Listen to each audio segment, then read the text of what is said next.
don't think so. So fun. Good. Oh, look at everybody before we get all. Nice. Thanks, Norm. Thanks, Norm. Feel better. Jeez, you We're- feel guilty at all? No, we don't. Happy spring, everybody. Thank you. Dick is hoping that you feel guilty holding that hat up for us to see. All right. Good morning, everyone. We are in session with the Early Learning Council meeting for March 20th. So happy spring to everyone. We're glad that you're all here. Council members, as we're getting settled, you should have an agenda in front of you in your packet. We're going to do some business this morning, minutes and updates from our committees. We'll also offer council members who participated in the community conversations and visits yesterday to provide some reflection about those as a way to start our meeting. And then after we have our updates and we also have a presentation from Karen Twain on the full-day kindergarten rollout and how that's moving from the Department of Education. Then we'll take a break just briefly to pick up some lunch. We plan on having a working lunch, and then we're going to be doing some work to get ready to sort of collect and display all of the good work we've been doing over the last couple of years into a master strategy and preparation for creating an accountability scorecard for ourselves. So more on that in a few minutes, but that'll really be the focus of the working lunch portion of our meeting. We have some rules to work on today with regard to the Healthy Families Home Visiting Program, and then we will end with a couple of brief reports, one from Jada, one from myself, and then we'll open it up for public testimony. So that's our plan for today. Council members, anything else that we need to add to the agenda that's not here? Okay. If you are with us here in the room and you want to access Wi-Fi, the words that are on the whiteboard are your Wi-Fi password. So if you need help seeing or accessing that, let us know. Okay. Great. Well, thanks again to everyone for being here. Alyssa, can I ask you to take the roll, please? Pam Curtis. Present. Harriet Adair. Present. Vicki Bishop. Janet Doherty Smith. Present. Dana Harganani. Here. Charles McGee. Here. Eva Ripito. Krista Ruth. Here. Lynn Saxton. Here. Norm Smith. Down here. Terry Talhofer. Here. Jim Tierney. He may be joining by phone later. Okay. Roberta Weber. Here. Kim Williams. Present. Dick Withnow. Here. Marlene Saxton. Oh, Yes, sorry. Ken. Marlene, yes, Here. Oh no, another Saxton. Too I many. got excited. I thought I got adopted or something. There, of course, we'd be happy to. Probably as long as you bring Cruz with you. Yeah, that's a condition. Yeah. All right, great. Council members, we want to first take on the approval of minutes from the February meeting, which were in your packet. Are there any changes or corrections to make to those minutes?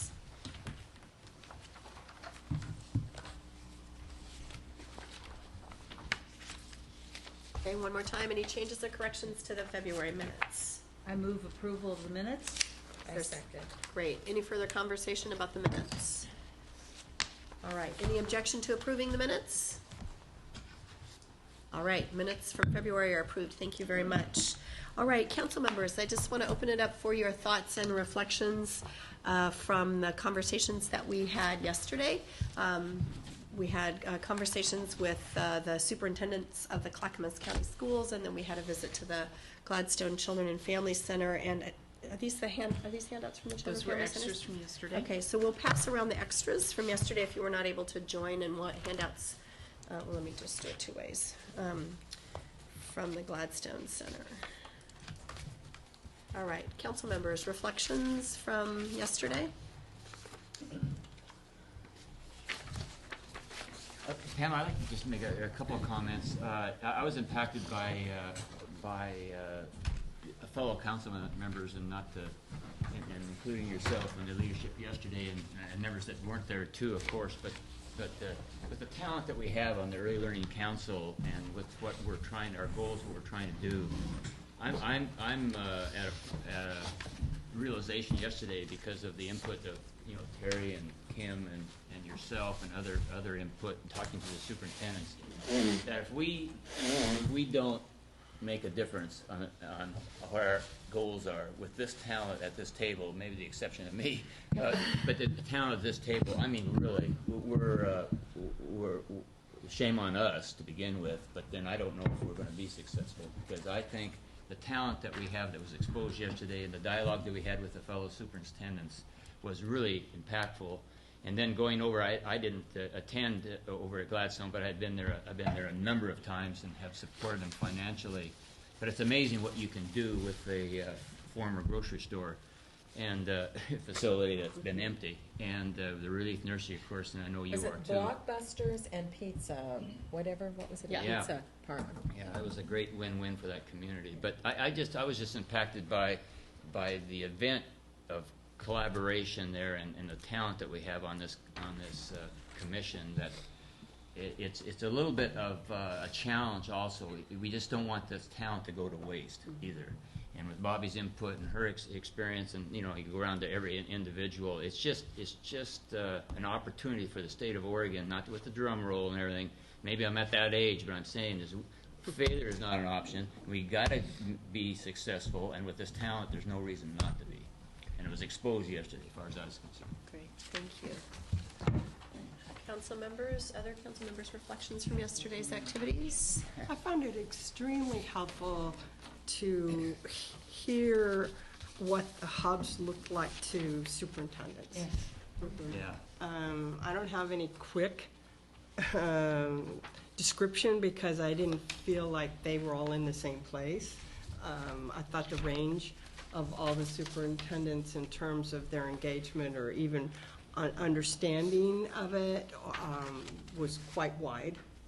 And but it was extremely important, I don't know, to my understanding. So I thought that it would be good for us to continue to, probably not just them, but I mean, hearing what we're doing through the eyes and ears of the people we are intending to connect to. So like health, having a bunch of pediatricians or CCO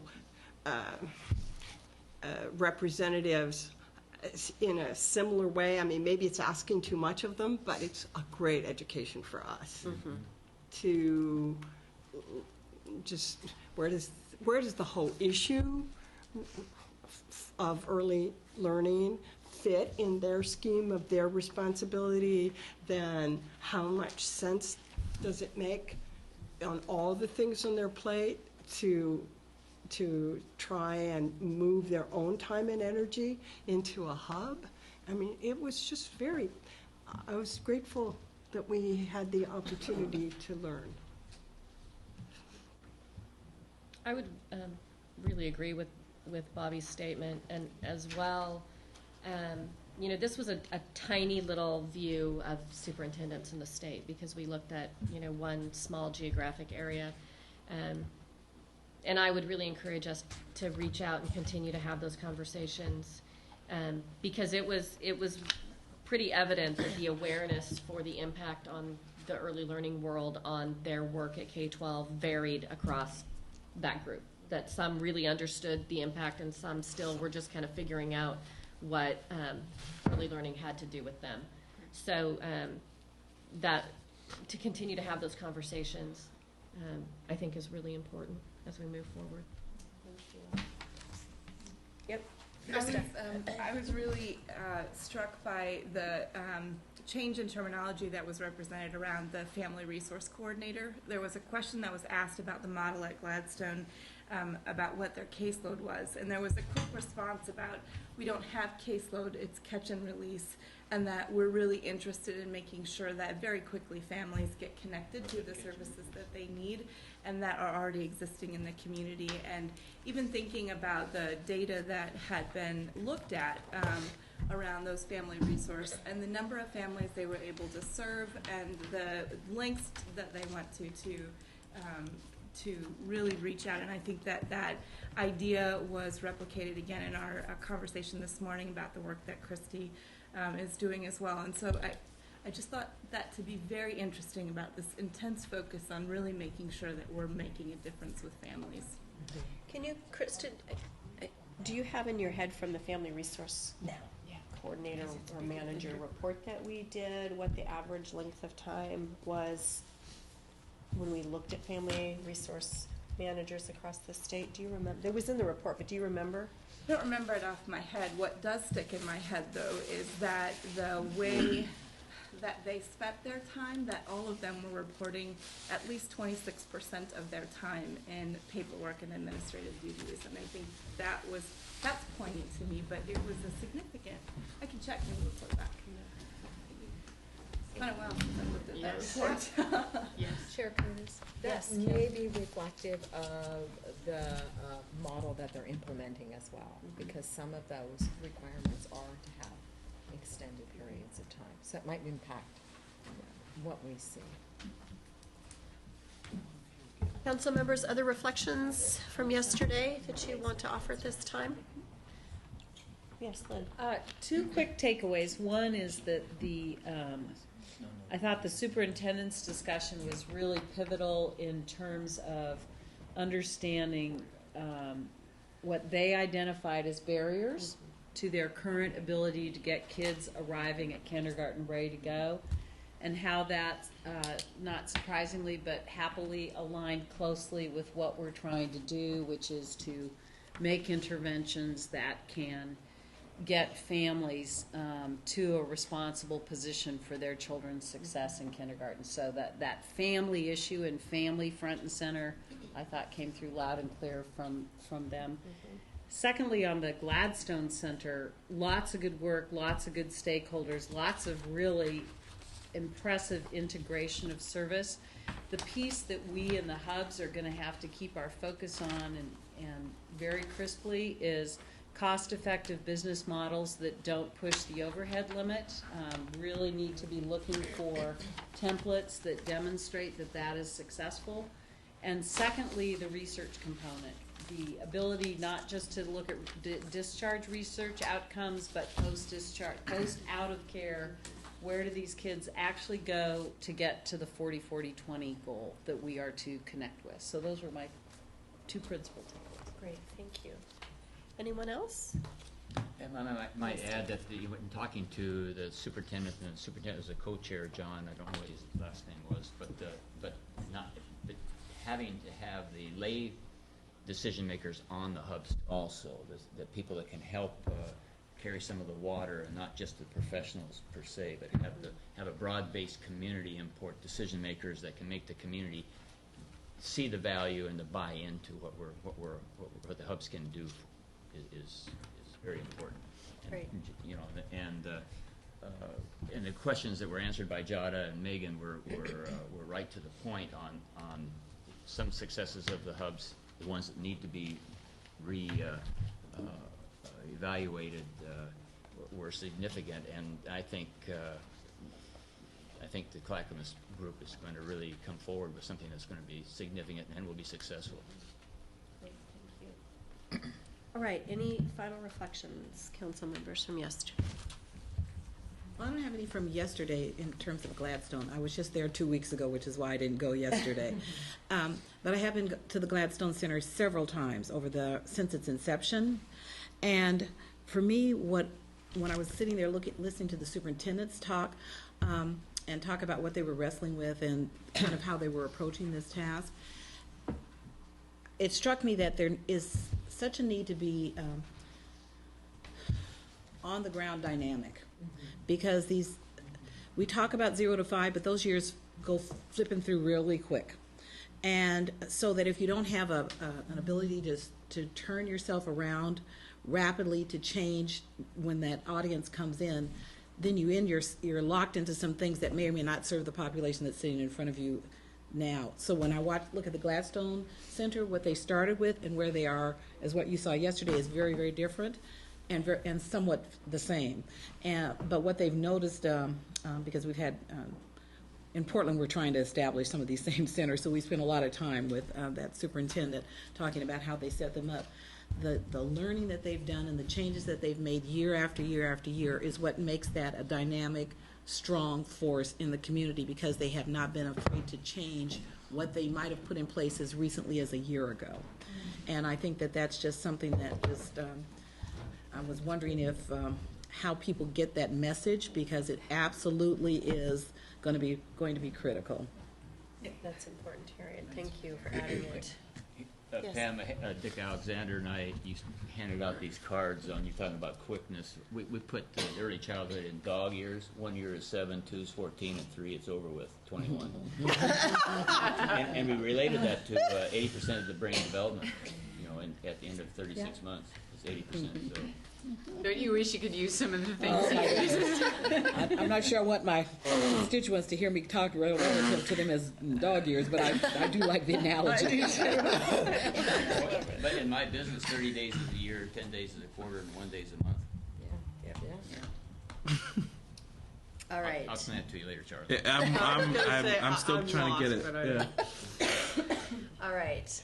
Council members, are there any other updates that you have to offer outside of yesterday? And I do want to ask Lynn, as part of this part, to just, for those of us that were not able to attend the Christie Youth Villages tour this morning because there were 2 other committee meetings happening at the same time, maybe just a word of context about where we sit and what happens here on a daily basis. Well, first of all, I want to talk to all of our guests and everyone just for personal comfort. In addition to having Kleenex, we do have restrooms, and so there's a very humble restroom on this floor in the old orphanage nurse's office, just down the hall and immediately to your right. If you go down 1 floor, there are 2 restrooms at the very end of the hall and 1 restroom just this direction from the reception desk. So that's important. Secondly, this building is 113 years old, and so we regularly do what are called 30-second earthquake drills. And so if for any reason we were to have an earthquake, I just want to tell you that what you need to do is take your shoes off and follow me, and I guarantee I'll get you all out of here in 30 seconds. I do it once a month, and I'm good at it. So this is a very old building. It was the original orphanage. More important to our work today, which is much less facilities-based, is the families we serve in the 5-county region, soon to be all 36 counties, intensively in their home, driving results that our research department, which looks at results across 11 states, ensures us are the best in the country, 80% or higher for all indicators for the kids and families we serve. So that's it in a nutshell. We do have 40 kids here every day who are in residential care. That's a much smaller piece of our work. Those kids are ages 6.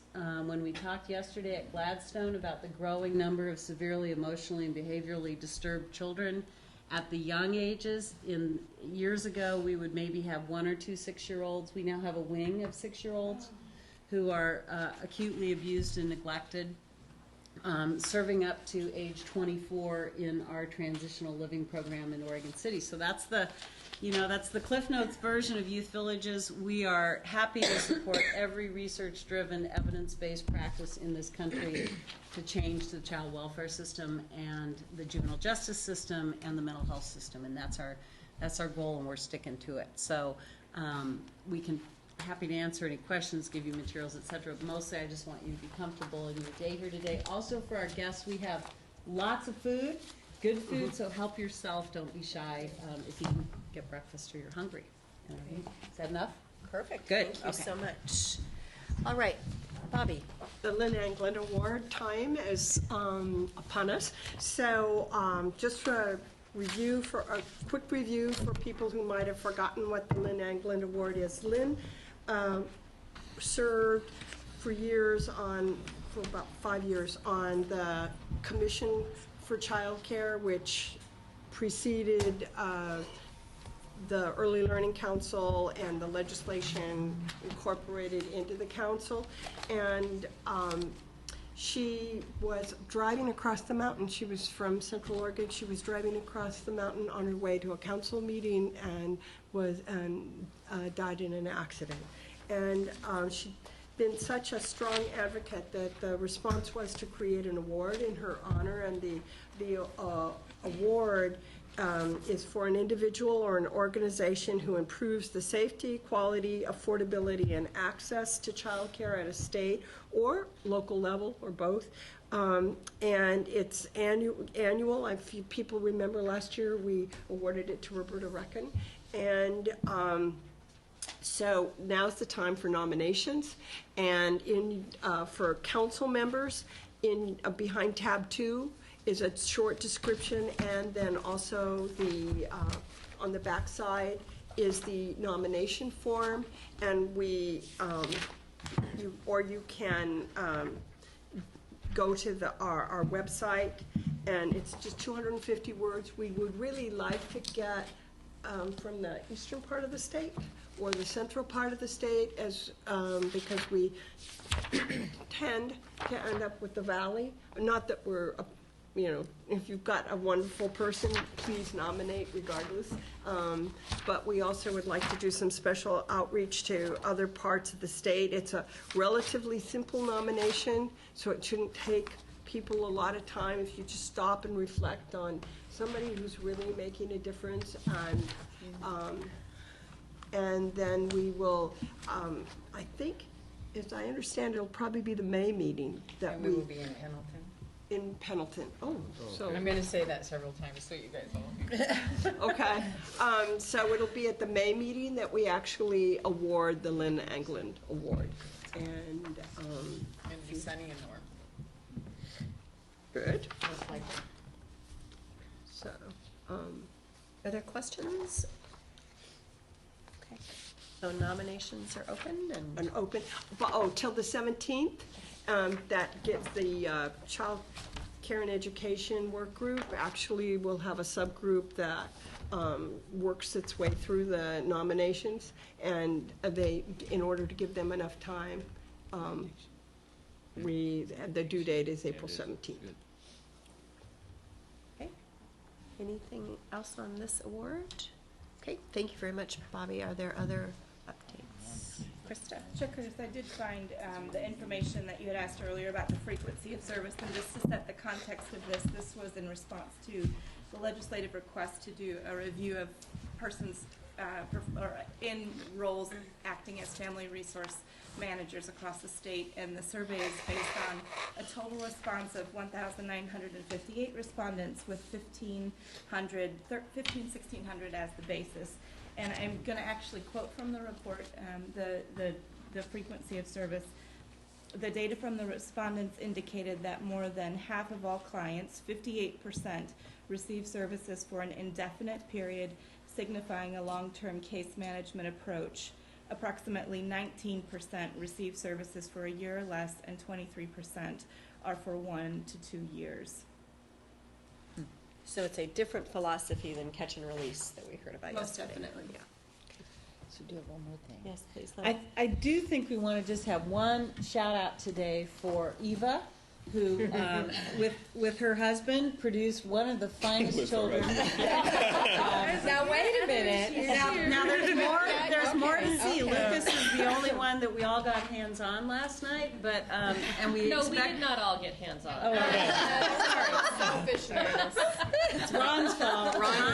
He was a baby pig, but we look forward to seeing the rest of the children, and Kate needs to get that message too, but it really was affirming, but absolutely fabulous child.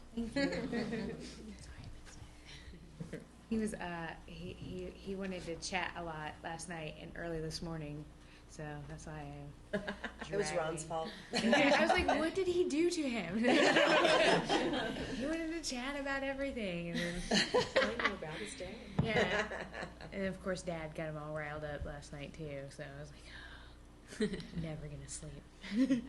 All right, other updates from the council at this time? Okay, thanks everyone. We're going to move on then. We have updates from our official work. So we want to ask Marlene to give us an update about the equity work group, which met this morning. We'll also hear from Dana about the joint work group that we have with the Oregon Health Policy Board and any update there. And then we'll ask Bobby to give us an update on the child care and Education Work Group. So Marlene, can we start with you? Yeah, thank you, Pam. So as Pam mentioned, we did meet, the Equity Work Group met today. I'll just give you, remind you, we're working with the Oregon Education Investment Board's Equity Lens to identify strategies to eliminate disparities in early learning programs. And so today it was an honor to serve with the members that are on this committee, all doers, obviously by their resumes, and just excited by the representation of Oregon's diversity at the table. And so it was it's a delight. I'm excited. We've got 4 Early Learning Council members, 5 with myself, that are participating on that. We've got Vicki Bishop, Harriet Adair, Janet Doherty Smith, and Charles McGee. So thank you to the council members who are participating. And we've got, today we heard from Nicole Maher, I'm always butchering her name, but she's with the Oregon Education Investment Board, and she's specifically the chair of the Equity Subcommittee of the OEIB. And so one of the questions of members on our committee was, are we duplicating what the OEIB subcommittee is doing? And after hearing from Nicole today, we are not. So it was wonderful to hear from her, and also to make sure that we have that linkage between the work that the OEIB is doing and the early learning piece. So we're following along and trying to make this as seamless as possible. And so I think that I learned what I found beneficial today was that there's so much going on in the state already as far as equity tools that are being used, and so we got an example of 2 today that were to give our members just some idea of what's already being used out there, but certainly that was not the end. There's a lot already being used, and so hopefully we expect that this work will have something to you in September, and so I expect that we will be able to come up with something that'll be beneficial to the early learning system. And that's it. And if any of the other council members want to chime in on anything that I'm missing, please do. But really good group, and I'm excited, really excited. Are there questions from council for this committee? Okay. Great, thank you very much. Dana, can we turn to you for an update from the joint committee that we have with the Oregon Health Policy Board? Sure, thank you. So you will recall last fall, this council as well as the Oregon Health Policy Board approved a set of recommendations on how to move forward alignment and integration of our health and early learning system transformation efforts. So I'm just going to share 2 brief updates on the work that's moving forward that were part of those recommendations. So the joint work group, and as you read and approved, really identified an opportunity for alignment in how we measure child, family, and wellness quality and outcomes. And so to that end, the joint subcommittee is putting forward a group that will be an advisory group to the joint policy body committee. It gets a little complicated. Who will be really a set of measurement experts and other experts in the variety of the fields that we want represented to help put together a small set of measures that we could really align in how we are looking at things, both to lead and direct local communities and understanding the data about their communities, but also from a policy and accountability standpoint. So we are just preparing to put out a nomination form over the next 2 weeks, and we hope that that group will convene for the first time in May, with an expectation by this fall, early winter, we will have a proposed set of metrics that we will bring back to this group for consideration. So I just want to give you an update. I will certainly be spreading the nomination form and interest form broadly with our council, so stay tuned shortly. The second piece that was called out, as you recall, we really framed the conversation with our joint work group around the issue of kindergarten readiness, that collectively for us to meet the shared goals and outcomes that we are looking for in health system transformation and education transformation, that the topic of kindergarten readiness was a key one that could be our guiding agenda. To that end, one of the recommendations we had put in the, forward to you all was that we would present the concept of kindergarten readiness as an accountability metric for our health system. So later in April, representatives from that joint work group will be presenting to the CCO Metrics and Scoring Committee, which is a committee that makes decisions on metrics for CCOs, accountability or incentive metrics, to consider adopting kindergarten readiness as one of their incentive metrics. I just have to say, reflecting on this opportunity, it's pretty transformational in mind. I think it's going to engage a really wonderful conversation.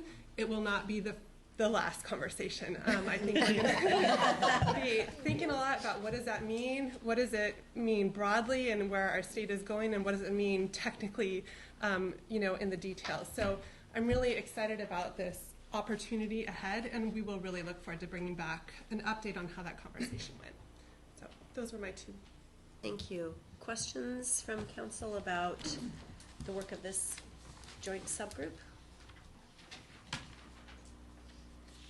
I just want to add that I sit on that subcommittee, excuse me, but I just want to echo Dana's comment that I think we have at least stepped over one transformational moment. We're headed for another one. To have the healthcare system think of kindergarten readiness as an outcome is huge. Mm-hmm.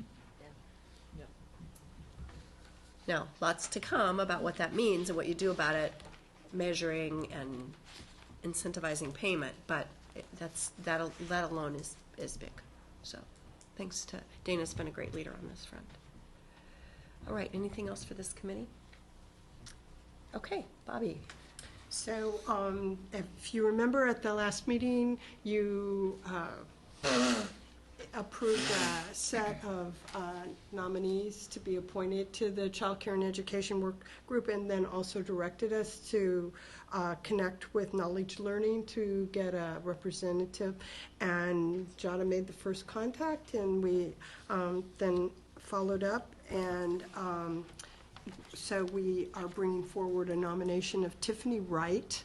She her current position with Knowledge Learning is a regional vice president. She serves 5 states, but lives here as a native or long-term Oregonian. I don't know if she was born here, but she's a long-term Oregonian and has been looking for an opportunity to use her knowledge and skills on a more public arena. She has done things like this in the past. She served on the Child Care Resource and Referral Advisory Committee. She was recognized for some kind of work she did as a liaison with government. So this is an area of interest, and she was very excited to join the committee, and I'm passing around the resume. We have a Oh, couple great. so people can see. Great. Nice addition. Yeah. Yes, she's a lovely addition, and so I think we need council approval We do. to. So would you like to forward the nomination on behalf of your committee? I would very much like to forward the nomination of Tiffany Wright. Is there a second? Second? Any conversation or discussion? Okay. Bobby wants her, we want her. Council members, any objection to approving the nomination of Tiffany Wright? All right, so approved. Thank you so much for the prompt follow-up. We really appreciate it. All right, council members, anything else, or Bobby, anything else from this committee? Oh, we're continuing our work, but you heard about that, so we don't have anything. Okay, great, thank you. Did you have something, Eva? I was just thinking, sorry, I'm really slower than usual. Following up on the discussion from last time, I was talking with one of my mom friends about connecting with moms who are stay-at-home but need to access educational or early education opportunities, and she echoed, it's really hard to get people who are confident in talking in front of people, and she suggested maybe partnering with the libraries to have less formal conversations with moms who might be coming into the libraries, and I'm not sure how we would do that, but maybe something like that, and I don't know. The other thing that happened in the interim that I just haven't followed up on, and we need to have at some point a conversation, is there's a group called Parent Child Preschool PCPO Oregon, Parent-Child Preschools of Oregon, and they heard, I don't know how, and they contacted and wanted to know how to engage with us. And another person has asked to join our work group. So this this would be a group of parents, and it was interesting. They are a group of stay-at-home parents who work together to create preschool learning experiences for their children. Is that the like the preschool co-ops? Yes. Yeah. Yes, that's what they are. Yeah. Preschool co-ops. Is there diversity on the committee? Not as much as we like. We have some, and we've tried to get even more. Yes, we have some. Not nearly what we need. Thanks to you, we have Nena, and we have Hispanic, and but we don't have near what we want. So, but we're always open. And I don't think this is going to be a group that would give us that kind of diversity. It would give us a different perspective, a different parent perspective, which would be of value, but I don't think it would give us the diversity. Okay. It's not for lack of trying, Charles, but we, Hard. trying's not good enough. We need success. All right. Other conversation about this committee? All right. We're going to jump then to a different set of committees and subcommittees. Those subcommittees of the OEIB on which members of this council serve. And there are three: the Outcomes and Investment Subcommittee, which Dick and I serve on. Dick happens to be the chair of that as an OEIB member. Best Practices in Student Transitions, which Lynn and Kim sit on, and Equity and Partnerships, which Janet and Harriet sit on. So, Dick, can we turn to you for Outcomes and Investments first? Kind of embarrassing a moment ago. I have a self-winding watch and it stopped, and I guess that's what retirement is. Go back to those jog years. Yeah, I guess so. I thought I was moving my wrist, but I kind of bad there. Well, yes, I'd like to report that the committee members are Ron Saxton, Hannah Vanderleen, and Duncan Wise, and Pam, and myself. It's a very melancholy, very passive committee. If you believe that, I got a high-mile car I'd like to sell you. But just to tell you briefly what the Outcomes Investment Subcommittee is about, the purpose was stated several months ago, but to focus state and local investment on OEIB adopted outcomes and to track the state's progress toward the 40-40-20 goal.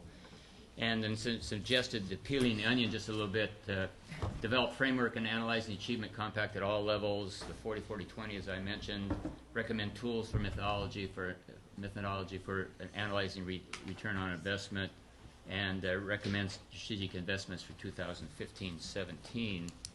So we talked about two areas, and Pam can chime in here too, and really appreciate our chairman's input on this committee seriously, because this is I look at it as if it says outcomes and investments, the outside world in my area, outcomes means outcomes, and if we're not getting the outcomes, then where's our investments, or vice versa? It's kind of a chicken and egg deal. But first we talked about the Achievement Compact report, and Nancy was there. Nancy Golden and Whitney Grubbs was there, and they shared with us the report done by the staff. And the report included the guideline concepts that shaped the Achievement Compact, set of key findings and final recommendations. You probably have seen the scoreboard on key outcomes, and this is and we'll be talking about this today too later in our meeting for our outcomes with Early Learning Council. But I was really excited to see this provided by the staff, because I think we know somewhat what's going on, but the outside world in my world, wants to see a scoreboard and how we're doing, and that's what this is all about.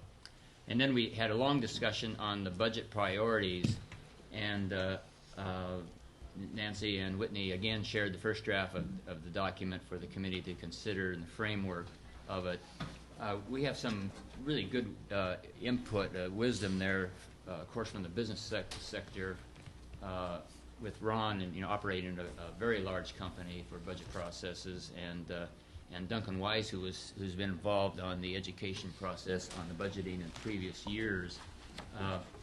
Duncan shared the big picture of the budget process and offered suggestions on that OEIB could best develop and describe a framework of budgeting for outcomes that would get traction and ask the right questions. And of course, our input in Early Learning Council will be asking some of those questions ourselves, as well as the other groups. And some members believe that if this group does not articulate some bold and new thinking, no one else will.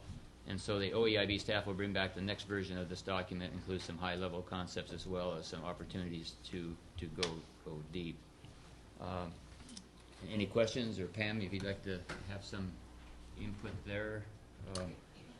I think just maybe a word of context, which is, I think we understand that it's this Outcomes and Investment Subcommittee that will play a pivotal role in informing the budget strategies and investments for the OEIB going forward. Separately but relatedly, this council will be asked to put some priorities forward for the next year that are not yet well formed, may include additional investments, but may also include recommendations for how to restructure existing investments. So I'm not clear whether our stuff goes through that subcommittee or that committee comes here, but there'll be some Right. interface Right. at some point, but the work is beginning. So we're awaiting word on that, but just know that that will be something that's coming our way at some point soon. So Yeah. that's what very, I got. Very well put. Questions for Dick about this subcommittee? Okay. Thank you. So let's move on to the OEIB best practices in student transition. Lynn or Kim? Let Lynn speak. You were quite engaged. Okay. That's very kind. Thank you. So the kindergarten, all-day kindergarten, and kindergarten and student transition subcommittee has been working hard to identify kind of next steps to start making progress in those areas. We have a legislative mandate for all-day kindergarten. We had a great presentation on a study that was done by the superintendent of McMinnville schools about kindergarten. And I think what we did at the last meeting and the track we're on is to really challenge conventional wisdom and conventional thinking. Dr. Golden joined us for the meeting. She has the big picture of the dollars and how many dollars there are and how many results we have to get. And I think part of our concern is that we feel there is a great deal of urgency to making progress within a reasonable time frame, and that may require working backwards from results as opposed to starting forward with, it would be great to have this building, and it would be great to have this curriculum, and it would be great to have this staff trained and ready to go. So part of what we pushed on a little bit, and I think we'll be continuing to push on, is let's work backward from results. If we want to get a certain number of kids ready to go in a certain time frame, how do we get results first and build buildings later? There are a lot of buildings in Oregon. Our results are not as impressive. And I think the kindergarten, we also talked about tiering kindergarten, all-day kindergarten responsibilities. For example, there's a goal, which I think is an impressive goal, to teach manners. And so we talked about, can people with Associate of Arts degrees teach manners? Does that all require certain, what levels of skill building can be done at what levels of proficiency? And let's not just build a model that requires all levels of expenditure to be at the highest possible expenditure, because there's a correlation between those expenditures and our ability to get to the right number of kids fast enough so we don't lose another generation in Oregon to a 45% dropout rate. So I think we were all engaged. I think we had a great discussion with Dr. Golden in the room about how that piece is critical to the 40-40-20. and needs to be connected to the 40-40-20, and we will continue to report back to you on how that's done. But let's look at where we are right now with kids and their transitions and their success rates, and let's always think in terms of how fast can we get those kids to a different place than they currently are. Kim, I defer to No, that was anything else we pretty missed. much it. We revisited the kindergarten assessment and a discussion around that. We did. We did.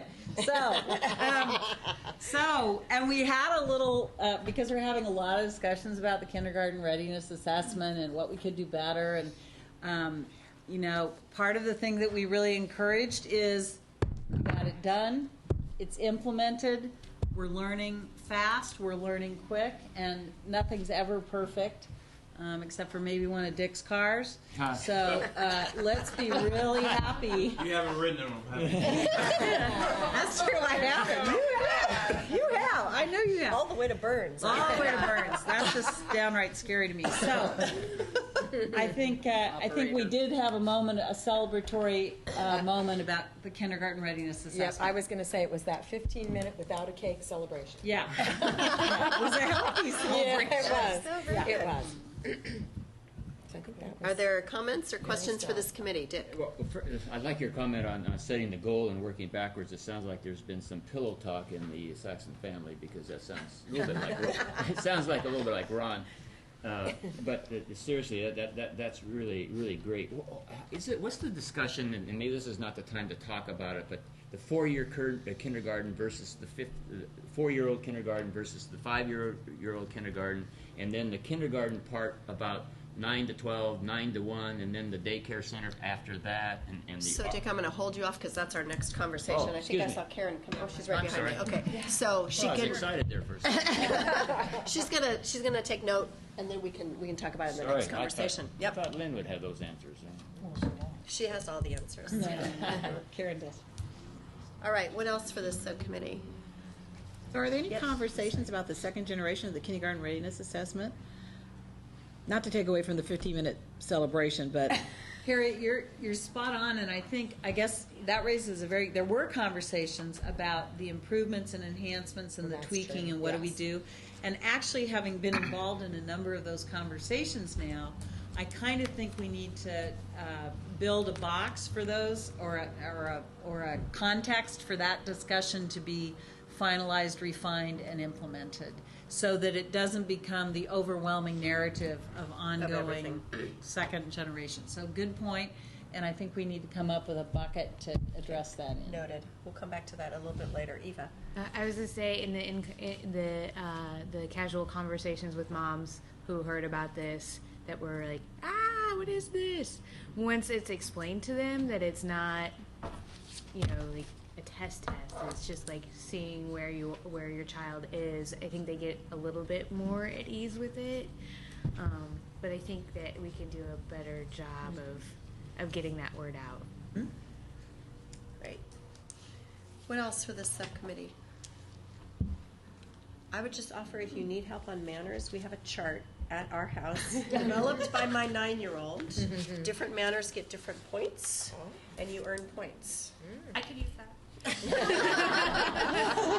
I'd be happy to share it with you. I'm prohibited from participating. It's she and her dad. So, be happy to That's kind share. of rude.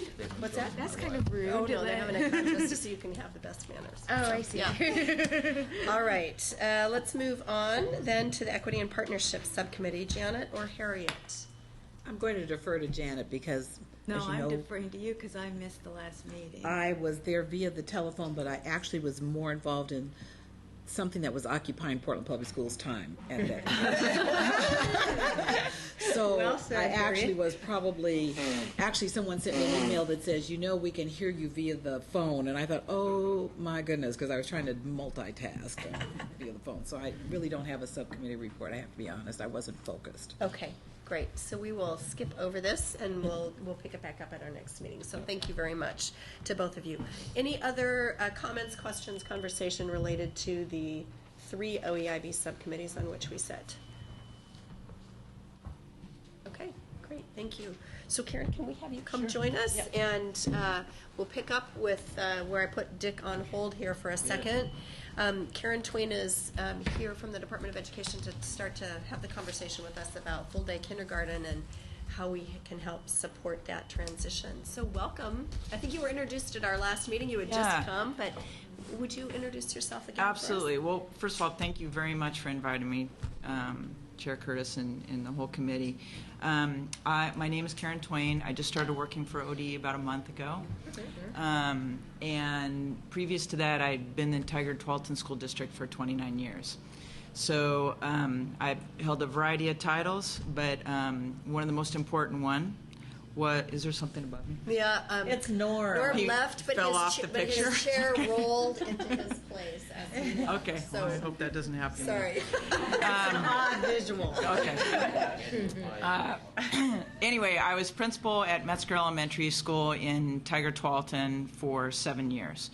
And when I first came to that school, it was a great school, very diverse school, over 20 countries represented there, many ELL students, and we were kind of coming out of the bottom. There wasn't much in terms of achievement going on there. And I came in and we decided to do things a little bit differently, and we came up a little bit. And so we were awarded by the state for closing the achievement gap, one of the awards. When I went to that conference or the awards, I found out that we were the only one not doing all-day kindergarten. So I kind of scratched my head and went back to my building and said, we got to get all-day kindergarten.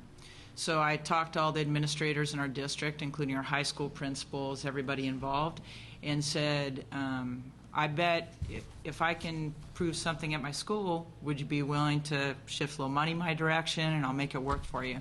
Sure enough, over the next 5 years, we continued to climb up until we actually came as close as I know to actually closing the achievement gap.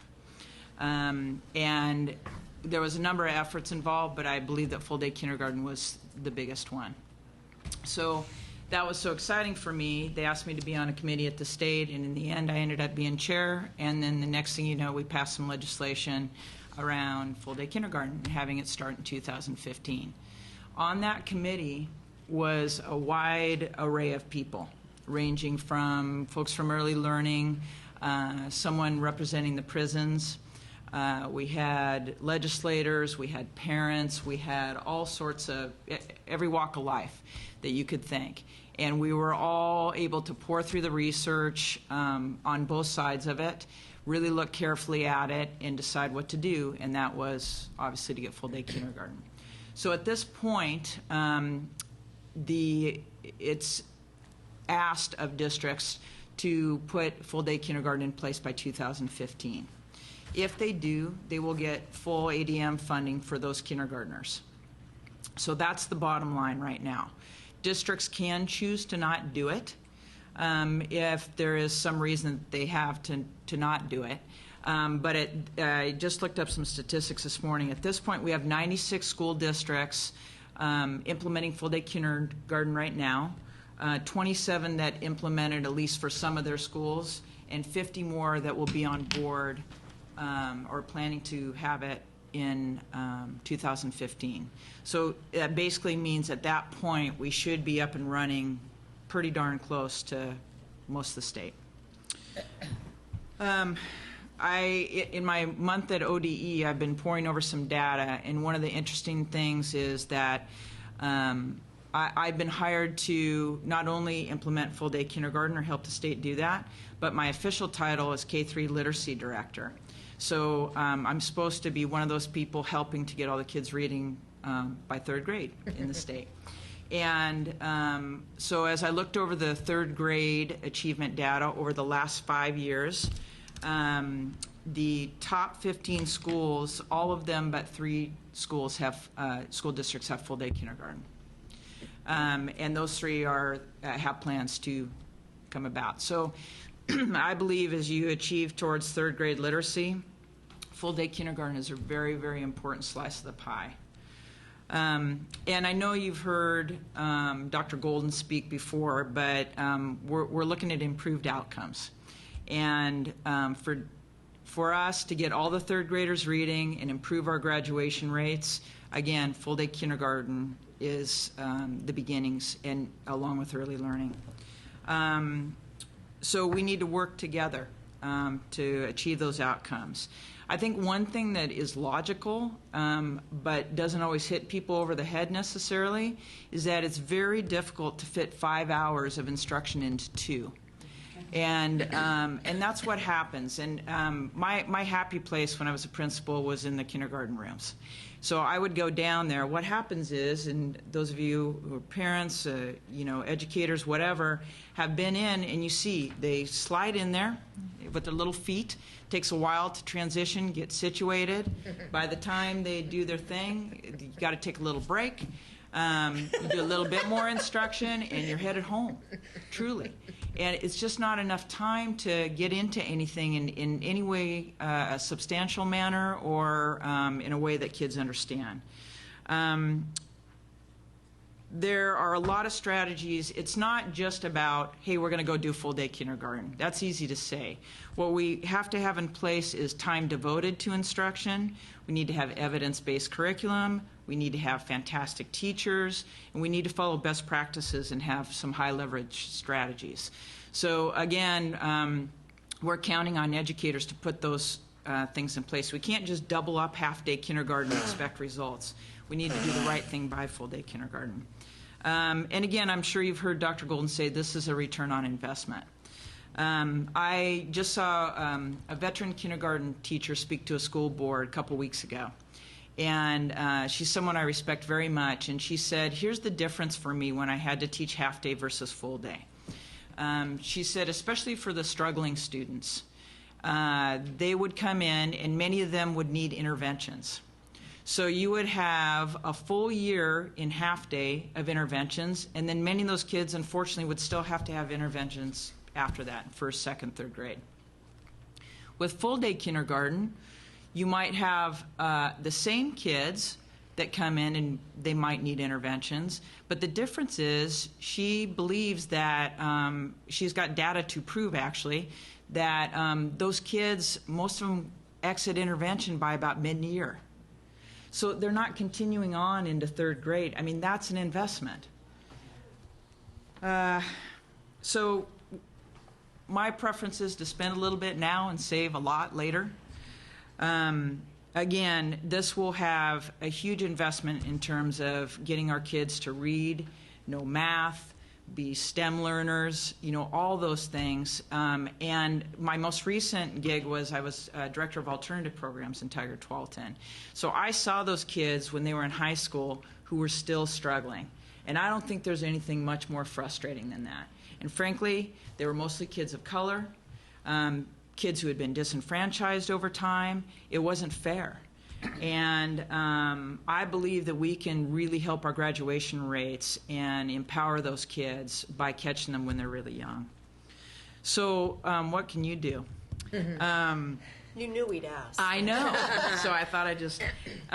first of all, there's several things. One is if you can continue on the path with your professional development and by offering up conferences and training, I think that's really important. The quality programs which you're working on to help prepare kids is huge. And I think continue to develop this partnership is possibly the biggest thing. I will say that as a principal of an elementary school, one of the ways we were able to achieve our outcomes was working with families. But I only touched the surface. And I think early learning does a better job of that than schools do, honestly. And so we need to learn from you around that.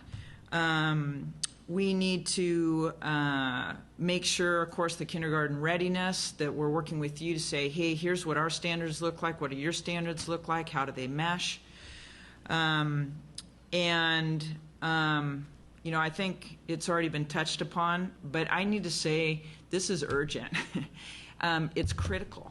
If we continue on the same path, we will have the same results. So something really major here needs to shift. We're going to need to be creative, and we're going to need to think out of the box and really think beyond the limits.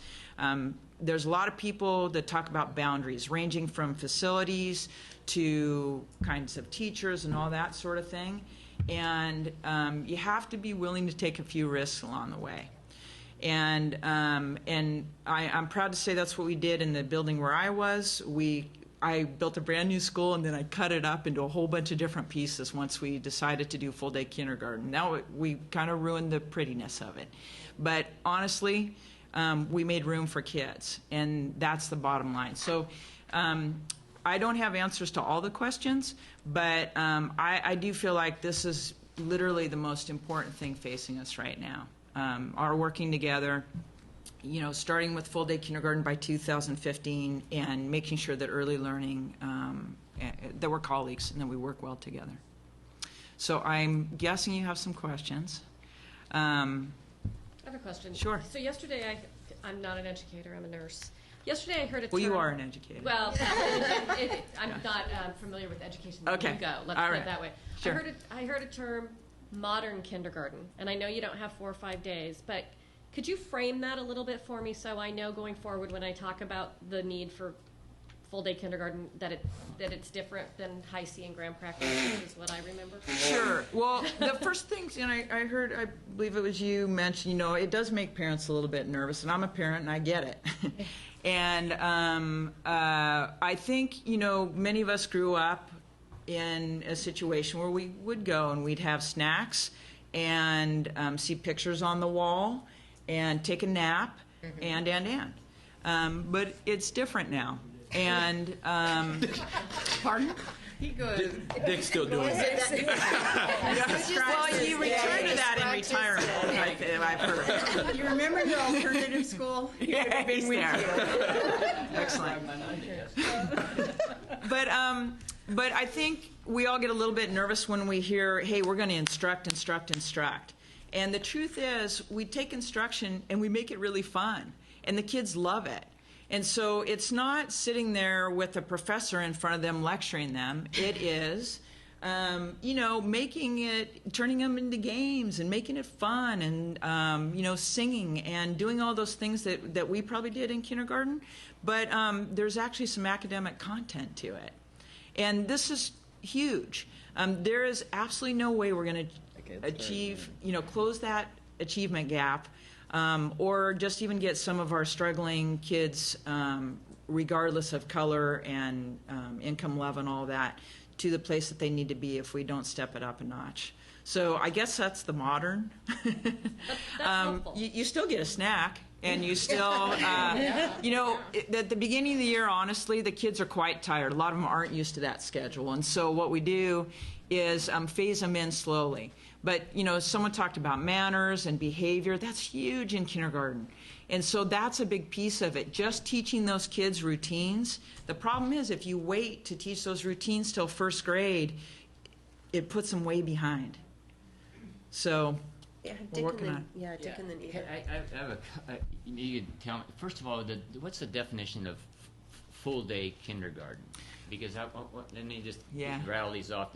What's the difference between the teachings of like 9 to 12 versus 9 to 1, and then more daycare from that in the afternoon? Or are you talking about all of that? And then what's the value of 4-year-olds versus our full state of Oregon's all-day kindergarten is going to be at what age? So what's the value of 4 versus 5 and that? And then if they're there all day, is there dollars going back in on the savings on daycare through like DHS and other social services? Are they funding those money then into perpetuating the kindergarten piece? I think I heard an actual guffaw there. So let's start with the last. So at this point, I'm not aware of any money being recycled back to Well, there's schools got to be around a that. savings there. If you There have is, the but within schools. And so, for example, one of the savings that I realized when I was principal was we were spending a lot of transportation picking those kids up in the middle of the day going back and forth. So we saved quite a bit in transportation. No, I don't mean that. I mean the cost of the DHS paying for someone's daycare. Yeah. Now you have this child. Where's this cost going? You know, So- Dick, that is a minute part of Is the it? Okay. population I of didn't- Oregon. I didn't know that. However, 13,000 children right now. However, as the chair of the OEIB Investment Subcommittee, it's a question you may want to raise. We talked about the importance of the hydraulic impact across multiple systems, and Okay. so I think that's a Gotcha. fair question. Yeah, it's a great question. I don't know the answer. Yeah. 14,000 children. In terms of, the number of hours and the Yeah. age, first of all, the hours will it's still being wrestled with a little bit, but in the end, it'll probably look similar to anybody else's school day. A first graders, a fourth graders, it'll echo that. And again, the reason is we can fill that day up. You may have seen some Not examples of diminishing, schedules. Attention and all that type of. Maybe I shouldn't be asking these questions here. I'll be do a sidecar. But isn't there? My attention span is. Well, remember, it'll be entertaining. It will. Yes, they have short attention spans, so you break it up into chunks. They don't sit there for an hour and a half and do math. It's broken up into little things. There's centers involved. The kids really enjoy it. Again, my own personal story was when we decided to do full day kindergarten at Metzger, I had 5 families that really did not want their kids in. They were my most active parent members, by the way. And so I said, I'm totally fine with that. That's a family decision. I'll show you the schedule. You pick the part of the day that you would like to come, and I'm good with that. And it wasn't more than a week, and guess what? They all came to me and said, oh my God, my kids love it. They want more. They got to be there. They're soaking it up. We got to do this. And so they're like my biggest advocates out there right now. So time, kids are kids, right? They need little breaks, but they can definitely get it done. In terms of the age, it'll still be, entrance age into public school is 5 years old. And that's what it'll be. It'll stand there. And that's why, again, we need to work collaboratively to make sure that the 4 and 5 year olds, that there's just a really nice transition there. Do you have any personal say? If you had the magic wand, would you start at 4? Oh gosh, that's a tough one. I don't know. Okay. Are you chicken or you just don't know? Just don't know. Great, that's good. Yeah. So why don't you know? I don't know because what I know, my experience is with 5-year-olds, and I know that we can do a great job with those kids. I know that for a fact. Again, as for many people, my most experience is with my own 2 kids. And I would have guessed when they were 4-year-olds that they weren't ready for school. But those were my 2 kids. So Eva and Jada, and I have myself in the queue. And I got lost in the conversation, but I was going to say, back a long, long time ago, and I won't say how many years ago, because some of you might go, wait, she's a new mom and she did that many years ago, but I used to teach dance to preschoolers, and so when you said the kids shuffling in and then you have to get their shoes changed, and we would break it up into ballet and tap, and you would have to do this in 40 minutes of time. I can't even imagine what it's like to teach kindergarten in the 2-hour chunk or whatever. So it takes makes time sense. to wipe your nose. I mean, with Yeah. that many kids, it takes time to, getting ready for lunch and wash your hands. It Right. takes time, and the kids get better at it over the course of the year. But that's part of the, lure to full day kindergarten is they learn those routines. And many of them, some who have had Head Start or other good preschool experiences, they come in with a little bit more. Right. But they're still kids, And so, I was also going to say, currently, with my new experience of dropping Lucas off at childcare, he's an in-home place, so he's with kids of varying ages, and I see how they operate, and they know rules and they know manners already. So I think, if kids already have that experience, it's going to be easier. But yeah, for teachers to have half day, but if they have them a full day, I can't even imagine what they'll be able to do. Oh, yeah, and that's the thing. These 5 and 6-year-olds, I mean, they are limitless. There is so much that they can do. Yeah. And you don't want to overdo it with them, but there's just so many wonderful things. And the truth is, talking with 5 and 6-year-olds, they feel way better about themselves when they can do things. Oh, sure. So it's a great self-esteem booster. Yeah. Right, so we have Jada, and then, Here, no. oh, excuse me, Okay. thanks. Jada, Harriet, Bobby, and then I'll put myself last. I just wanted to also say thank you because Karen is going to join the Race to the Top team when we go back for a national meeting, and so she'll be a part of our team. And 4-year-olds you will hear a little bit later today because that's some of the federal work that we're looking at in terms of what to look for 4-year-olds. And the third thing is I am now thinking about how I can get a kindergarten experience for you as a council. Only if Charles goes. Because we have to figure that out so that you can actually experience what modern kinder Love to do is. it. Yeah. Okay. All right, Harriet, Bobby, Pam. First of all, I'm glad to meet you, glad to see, Thank you. PPS is glad to see this changing in 2015 because for us it's a funding shift because we've had full day K for a long time on dollars that tend to come and go.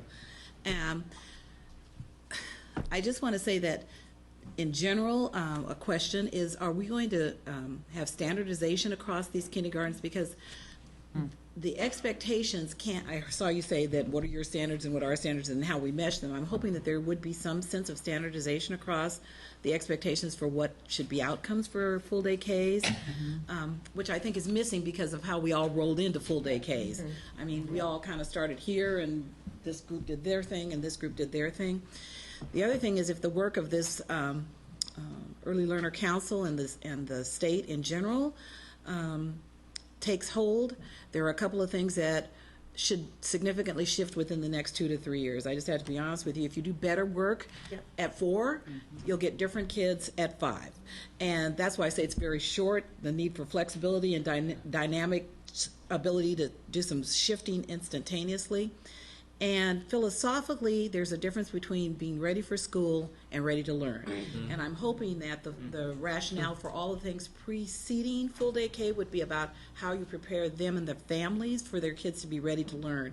And that's my last point is, as we roll out to the full day K, by the way, Portland's been invited down to meet with COSA, and so we've sent some people to work with them. So as you move into the full day K is the other piece that we've picked up over the years, which is the early kindergarten transition, which is being replicated other places, which is working with those families who didn't have access to pre-K and didn't have access to Head Start in our own system to transition the families and the kids into kindergarten. And that, I think, is what's necessary no matter who's coming in. This whole business of preparing everybody for what kindergarten is as opposed to whatever it was prior to them entering the school. That's a very different piece of information. And my final point is, and this gets back to the kindergarten readiness assessment, I hope that what we end up finding out is for those parents that find that kindergarten readiness assessment, I hope it doesn't turn out to be a ranking, which is kind of sort of, I've seen some of the scores coming out looking like it's you got this amount you got this amount. I'm hoping it says here in this, for this population, we've identified certain kinds of needs, so we're going to provide certain kinds of things to address those needs versus saying school X has this, school X has this, because immediately at the very first experience, the kids are already being told that they're not wherever somebody else is or isn't. So we're already identifying this gap in the first 2 to 3 days of school, which is kind of like interesting. I'll just close with what one of my ex-students, who Alicia Moreland Capuy, who I think is actually someone that is known to this group. She's one of my ex-students when I was at King, which had full day K at that point in time. She's a phenomenal person. If you ever have an opportunity to interact with her, she is just like any educator would love to be able to say, I touched that, because you all want to be a part of that kind of success. And she did a presentation to the Head Start teachers 2 days ago, and she was talking, she always comes and says gracious things about what the system did to help her get along. And she said, for me, the kindergarten and the pre-K experience is the window of between greatness and excellence, because those kids come in so primed to be either great or excellent. And if we approach it as a greatness and excellence window, you get very different results than if you approach it from a different perspective. So you don't have that soft bigotry of low expectations hitting you the instant you walk in the door. And so sometimes when you have those people who are your clientele talk back to you, your heart and head go in different ways. And so I just want to pass it on as you're starting to formulate it, that whatever we put in place should be about how you move those kids from being great, potentially great, to potentially excellent. You know, hallelujah to all that. I wish I could really take to credit add. for it. I didn't say it, she did. And I'm sorry I have to go. I have a funeral I have No problem. to attend. Thank you so much. And I also want to just note that Jim has joined us. Hi, Jim. Hi, Jim. Hi, Jim. Oh. I had to unmute myself, sorry. All right, well, welcome. I think we have questions from Bobby and then myself and then council members. We need to wrap up this portion of the agenda. Karen, I just wonder, in all your work, what experience do you have of the effective group size on the kindergarten outcomes? Again, logic would take you there, Well, which yeah. is the smaller the better. But again, in the district that I came from, we tried to keep it below 25, but we would hover around there. So smaller the better, more attention like any other class, and easier to teach those routines.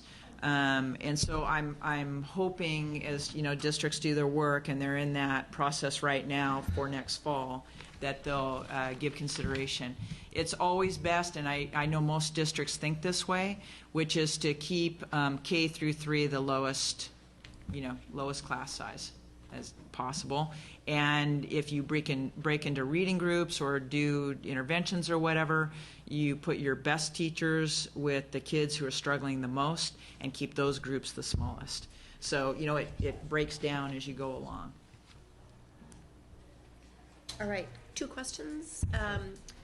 In the breakdown that you gave us earlier, Karen, about where the districts are in terms of implementing full day K, do you have any sense of what proportion of kids those represent? Like, you know, if 96 are now implemented, are those big districts and it's most of our kids? Are they? It is actually a geographical? combination. Okay. It's a combination. Thinking about the list. Yeah, I think it's a combination. It ranges. Okay. And there's a couple bigger districts that are doing only partial right now that I think have plans to try to go all district-wide. We have a lot of districts doing, for example, Tiger Tarleton, where I was, we were doing it, but you have to pay. And that is the whole thing. Right. It should be accessible to all. So we shouldn't be paying for our education from families. So it's a combination. Okay, great. And then my second question, in our visits in the community yesterday, we saw some data from a district that had been doing a kindergarten readiness assessment on their own, trying to figure out sort of what they were getting in the door so that they could then put the supports or the instruction around those kids. And essentially, they had bimodal results. They either had kids who were really ready or kids who were really not ready, right? And so Head Start kids, 50-50. Some of them were really ready, some of them were really not. So that really cut across from their data, the early learning experiences that those kids had coming in the door, which kind of led us to talk about something we've talked a lot about here as a council, and that is the importance of the role of the family and the context of the family in getting that ready. Because conceivably, if you just take Head Start for example, 50% of them were ready and 50% of them weren't, right? They got the same sorts of things. So as we think about that here as a council, it's maybe not a question, it's maybe a statement, but there's maybe a question buried in there. I think we really want to think with you about what is it that we can do in those early years. You talked about quality. We have a lot of stuff underway in terms of quality preschool, but if that district's any indication, it's deeper than that, it's earlier than that, it's family engagement, it's community. So I think we really want to think with you about what we can be doing. There's no question, and we need to continue to reach out to families, to state the obvious. But then it's not just reaching out, it's like, what do I do? And do I have the time? And how do I fit it in? And this is more of the thinking out of the box type of thing. Again, the families that I had, for example, we had a lot of Pacific Islanders at Metzger. And they were working jobs. It was a different culture. We had to get into that community and try to understand it better. And then once we did, we needed spokespeople and advocates from that community to make it happen. Because for me to go to those families, a little bit, intimidating. You got the principal, you got a white woman, you got all these different things coming, and that's a different message than if one of the people in their community who they look up to comes to them. So there's a lot of offshoot conversations that needs to happen when we talk about families, for sure. Well, we'll look forward to continuing that. Yeah. Thank you so much for being with us today. Thank you, We too. really And just to appreciate plug, it. May 2nd, COSA, along with OD, is putting on a summit in Salem around kindergarten and early learning. We'll have a presence there for sure, and I would invite any and all to come. Great, thank you so very much. Thank you. All right, so much more to come in this conversation. Council members, we're a little bit behind in the time, but I think we have a way to make up that, so no worries. We are going to take a break. We're going to get lunch. We talked about this a little bit earlier. So nice of Jim to join us in time for the break. Thank you so much. Just teasing. So we're going to take a little bit of a break. We're going to gather lunch, and then we're going to come back for a working lunch. And the working lunch will really be focused in on the developing a master strategic plan. We talked about this a little bit yesterday. I introduced it a little bit this morning in opening comments, but that's the work over our lunch break. Okay, so we have 20 minutes on the agenda. We're gonna scrunch that to 15 and ask you to be diligent about getting your food and coming back. So Lynn, can you tell us where we do that? I was just going to ask. I don't know where the food is. Bring it into you. Or you are? Yeah. Oh, all right. Bring it into you. So Alyssa's bringing it in. Let's take a, 10. Charles, you can do it in 10. Take that break and lower you 5. There you go. All right. Okay. So we're going to be in recess for 10 minutes. If you would take care of whatever business you need to, come back in, grab your lunch. We'll be back in 10 minutes. Thank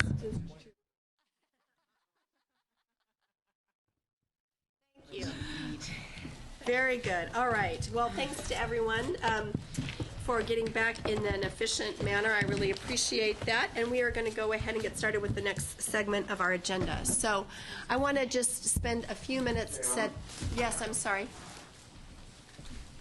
I don't know that Jim's got it, but I watched video with you. Oh, all right. Intentional. That's correct. All I can see is more. And what a treat that is. We can see. Fine, it's a treat. We can see both of you. Hold on a second. We're checking with our tech guy. What do you think? Are we back? Are we back yet? I think we need to we're on active speaker, so once we're talking, it should. Oh, all right. So it sounds like. Are we back? Are you back now? So so here's the deal. It sounds like we are on active speaker mode. So as we start the meeting again and people are speaking from the microphones, the camera should start picking it up. And if that doesn't, I'll check in with you in just a few minutes. And if that's not the case, we'll punt. All right? So we're working. I hear you well, and at least in the first half, it looks like you might be running out of food here. Darn close. We're sharing a box. We tried to seat all of the infected people in one area. Madam Chair, I brought a note here that if you want to cut heart attack risks for the males, don't sit over 5 hours in a chair. All And right. So I want to thank you for that break because I was really nervous. I won't get a heart attack anymore. Charles, are we okay with that? We're good.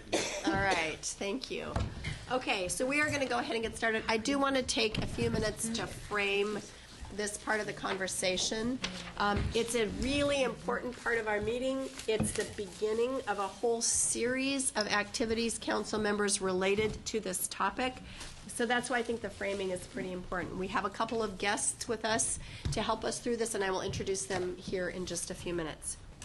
But first, I want to just recap this. So, council members, we have had a pretty significant charge given to us progressively over the course of the last several years.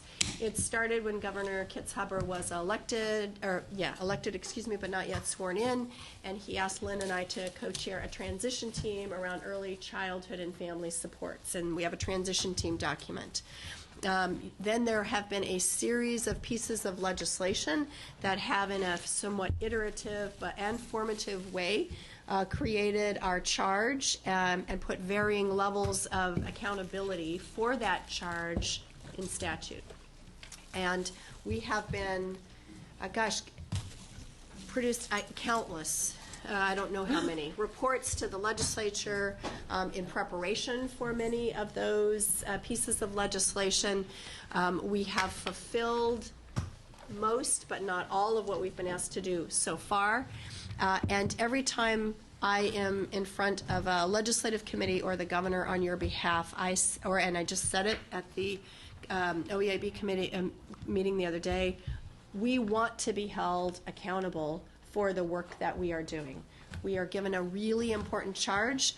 Part of that charge involves reforming the system, or in many cases, the 6 or 8 different systems that we are charged with bringing together. And we take that charge very seriously, and we want to be held accountable for it. So we've been fast and furious since we were originally appointed.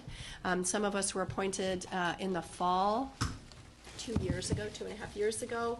Others of you joined us, not that long ago, not much more than over a year ago, and we are now 19 members big. I'm sorry? It's a year ago in July. A year ago in July, okay. So we're now 19 members big. We've been running fast and furious, trying to respond to our charge and trying to get our work done. What we have not done is take a moment, pause, breathe, celebrate, and look at what we have done and what we haven't done in a systematic sort of fashion. Part of what we want to be able to do is to, on a regular basis, I hope that we can time this in a biennial way that then sort of syncs up with the legislative process and the development of the governor's budget as well. We're a little off right now, but we're getting started, is to have an active and very public and transparent strategic plan that we as a council adhere our work to, and we view it as on a rolling sort of way. So our big goals are set. That's right. I emailed them. They know we're not getting rid of them. Okay. So they're not with us? No, we're pulling it right back up. Okay. We're going to keep going. So the idea is to have a strategic plan that we can work on in an iterative, rolling sort of way. We have big goals in front of us in statute. Those are statutorily set and required. What we need to be able to do is to say, what are the mile markers we need to set on the way to getting to those goals, and what specific strategies are we going to engage in a very intentional way, in a very evidence-based way, to get to those mile markers, to roll up to those big goals that we're charged with. We've been trying to do that. What we haven't had is an organized way to do it. So we're going to start that work today. And I say start. We're not going to finish it today. We're going to start it. We've actually started it, but we just haven't put it all in one place. So part of the purpose of this conversation is to help us hold ourselves accountable, which is something we've said we wanted to do all along. We also have, as part of our charge, holding the hubs accountable for the work that we do, what they do. And I feel very strongly that we want to hold ourselves to the same standard that we hold hubs to. In other words, if we're holding them accountable, we need to model that for ourselves. And lastly, we really haven't had a way to communicate in a condensed, easy fashion all of the various strategies we have started to implement. Dick showed earlier the piece that the OEIB uses. They use a scorecard. will adopt that moniker because we're part of that process, or that overall umbrella. But part of the intention here is that we have a way to communicate in a scorecard, easy sort of fashion, the same sort of thing. So that's the work that we're going to get started with today. I would anticipate that, council members, we will have a fall retreat. This is where we get off sync with the budget cycle and the legislative work, but we'll catch ourselves up the next time around. But I anticipate that we'll have a fall retreat where we work on setting specific strategies to the next biennium. So between now and the fall, we're going to have a series of these conversations, and it will result in something that's very out there and very public for us. So I think I'm going to introduce our guests who are going to help us walk through this, but I do want to, before we maybe get to small groups, sprinkle a few other contextual comments as we do that, okay? So I want to introduce Garrison Kurtz and B. Calais.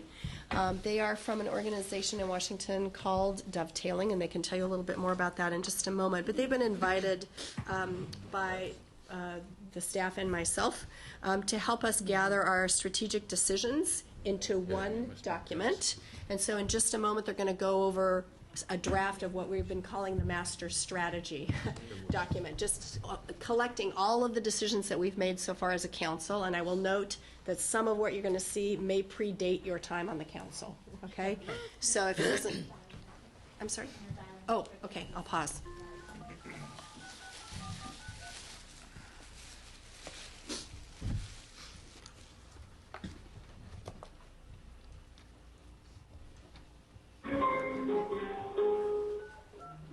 Sounds like me. Sounds like what? Me. You. Always doing the wrong number. Please enter your attendee ID number. You will now be placed into the conference. All right. So, as I was just saying, they're going to echo. Is that me echoing? Okay. So, as I was just saying, they have been working with us to try to gather all of our decisions to date into one document. We've just kind of called it for now a master strategy, and also going to help us facilitate a conversation partly about that master strategy, but also about our accountability processes and how that could link to a scorecard as a way to communicate this. Master strategy is probably a little messy as you see it, but a scorecard that would help us communicate this work more effectively and efficiently. So with that, I'll just thank you very much for being here and ask you to introduce yourselves again and get us started. Hey, my name is Bee, and I'm going to start off by saying a few words about us and then turn it over to Garrison, who's going to introduce the book today. Between us, we have, I'll just say, a goodly number of years of experience in managing and implementing programs in early learning and family support, both at the state and at the local level. We do a lot of work in policy development and in strategic planning, again at the state and local level across states.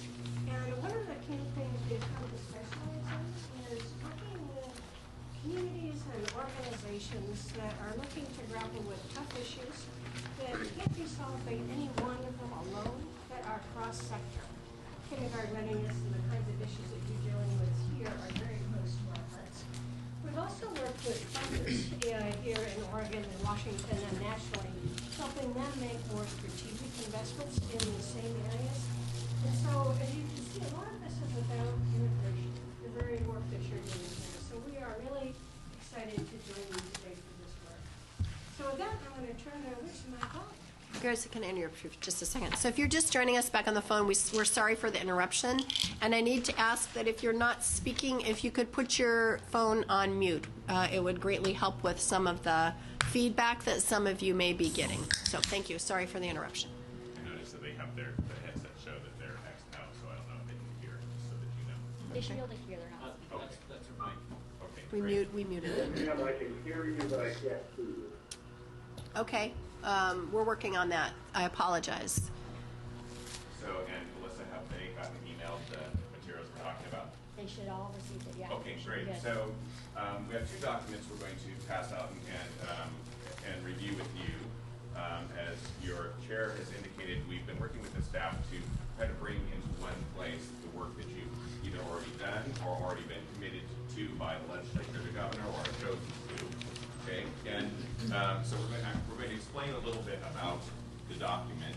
We will use this for you to have as context for the conversation we'll go into shortly thereafter about how you're going to hold yourselves accountable and have a conversation about that. Then we will come back to this document and allow you to sort of give us feedback on the format of the document. But first we want to point out a couple things. It says discussion draft in very large letters in the front because the intention is to spur discussion. So if you encourage you not to see something on here that you think isn't right or concerns you or whatever and to be alarmed, let's note that either on here, we would love to pick up any of your comments. So we'd love for you to write on here and leave that for us if you are willing. We do have extra copies, so if you're anxious about that, we can provide you with those.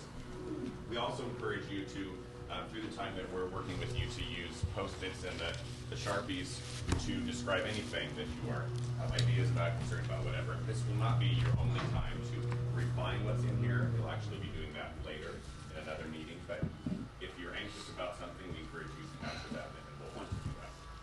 So, as was noted earlier, there's a lot of work that you've been doing. So this is actually just the stack of the printed off things, right? Some things are longer documents than that. So this includes your 3 bills, your transition report, your recent report on the early learning hubs, the OEIB scorecard. With now. So intentionally to try to pull those things together and say what's common to them. One of the things that we've done though is that each of those happened at a different time, different structure, different process. So some things evolved over time. Decisions made 2 or 3 years ago or recommended 2 or 3 years ago have evolved. They're in a different place. So we tried to track that. We tried to organize information. So first, you'll note on the first and second pages, there's just a brief preamble. So back to the point of trying to make sure that you have an ability to communicate what it is you're doing and why. You'll note in here that it refers to the 40-40-20 goals, refers to the origin of the council chart, etc. It also sort of sets up a target. What is the future you're moving towards? And all of that is drawn from previous documents. Then also the principles that are in some of your previous documents, then where you say how you intend to work as a council. And then the previous cheat sheet is accomplishments today. These are high-level accomplishments. So the first 2 pages just feature that. I want to point out then that the rest of the content is structured into your 3 big goal areas, healthy and stable families, school-ready children, and coordinated aligned systems. I want to note that because all of these individual initiatives and strategies and sub-strategies were developed at different times and some have evolved since that time, the goal statements were generated by staff as a way to try to capture the overarching area. They may or may not be, precisely right. Similarly, the sub-strategies down the left-hand column, which are things that are, in some cases, a sub-strategy is a big initiative, like your TQRS. It's a really big initiative, so it's very briefly captured here, right? It doesn't necessarily convey the scope and scale of your effort. Want to note that on the strategy level here, we have symbols, and these are, any of the design elements here have been chosen just to demonstrate something to you. So the design elements haven't been decided, but the idea is to make it easy for you to see on an individual strategy like strategy 1, there's a key at the bottom of each page, what those symbols are for, that's something that you're working on and the hubs are also working on, so that personal networking thing is similar to that. That's something that you're working on with the K-12 system, K-12 education system, something that you're working on with folks in the health sector, and then finally we also added a symbol, and we have a symbol for DHS issues as well in higher ed, but also a symbol around equity. So I know you mentioned earlier you had your conversation about the fact that you have a committee that's working on equity issues. So through here we drew from a variety of different sources to identify things that you are working on that are where you're specifically right now focusing on equity issues. Next to each strategy, we have a target. Those are there for demonstration purposes. Those haven't been selected. Those aren't saying that's the right thing. They're there to give you an idea of what something at that level might look like should you choose. In each of these years, these are biennial, these are fiscal years, the idea is to show milestones already reached, milestones anticipated, or as you get more and more success your systems and strengthening and connecting things, you will increasingly have an appearance of targets, indicators, etc. Right? So in the case of the content that's there, it says target with a colon and then a specific target. That's because you've already set that, typically from your Race to the Top application. Those are things you've committed to already as of today. So the idea is that over time you will refine this. This will actually reflect what it is you do and intend to do, and each year you will be able to refine that and maybe focus some attention on some specific things. I do want to draw your attention to, and we'll come back to it later, that there are some places where there are blanks. And so the staff intentionally wanted to leave those things on there as a way of having you have an opportunity to think about that. And so this is a preamble to your later conversations about, well, so we've said we want to do that, but we don't have as much in place to do that. So that allows you to do that. Okay? So that's the structure of the document. The second document, and so we're going to come back to that later. The second document is related to this, and it's what your chair, Chairwoman Curtis mentioned to you, which is that it's a scorecard. Now this is intended to be something that helps to, give these to the folks in the back, please. This is intended to help you communicate and also think about how well you were doing. So you can see that it's related to the master strategy document in that it has the same goal buckets, same descriptions of the goals, and it will eventually potentially have selected milestones for within those buckets. So right now, we have just left one example so that you could see what it would be like when you refine your scorecard to get a sense of being able to see your progress and also set targets that you're holding yourself accountable to. So that first row is there to demonstrate to you what it might look like once you have your deliberation. We'll note that on the right-hand side under potential indicators, those are, I'll say, somewhat arbitrarily selected things that might be at that level, so that when you look at the master strategy, when it's ultimately done, there might be things that are more granular, very specific process targets or outcome targets that are appropriate for a specific initiative that maybe you don't raise to the level of looking at a larger set of systems. So you might still be tracking those, but they wouldn't appear on the scorecard. I want to draw your attention to the fact that we wrote a definition of the word indicator up here, because one of the things that can be most challenging is getting at the right level. People often mix the term target with indicator.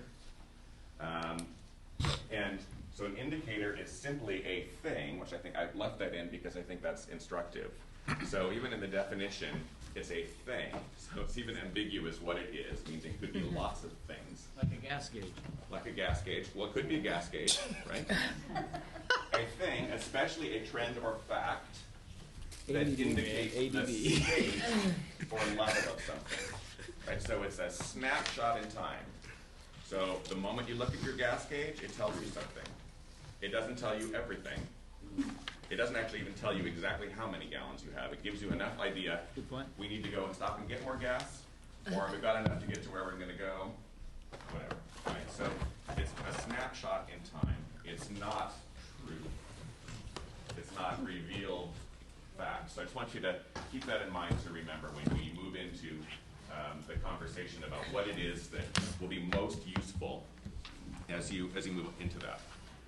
Right now, I want to draw your attention to something else, the last thing in this document, which is that we just left here so that it's easier for you to track the strategies that are in each of these buckets.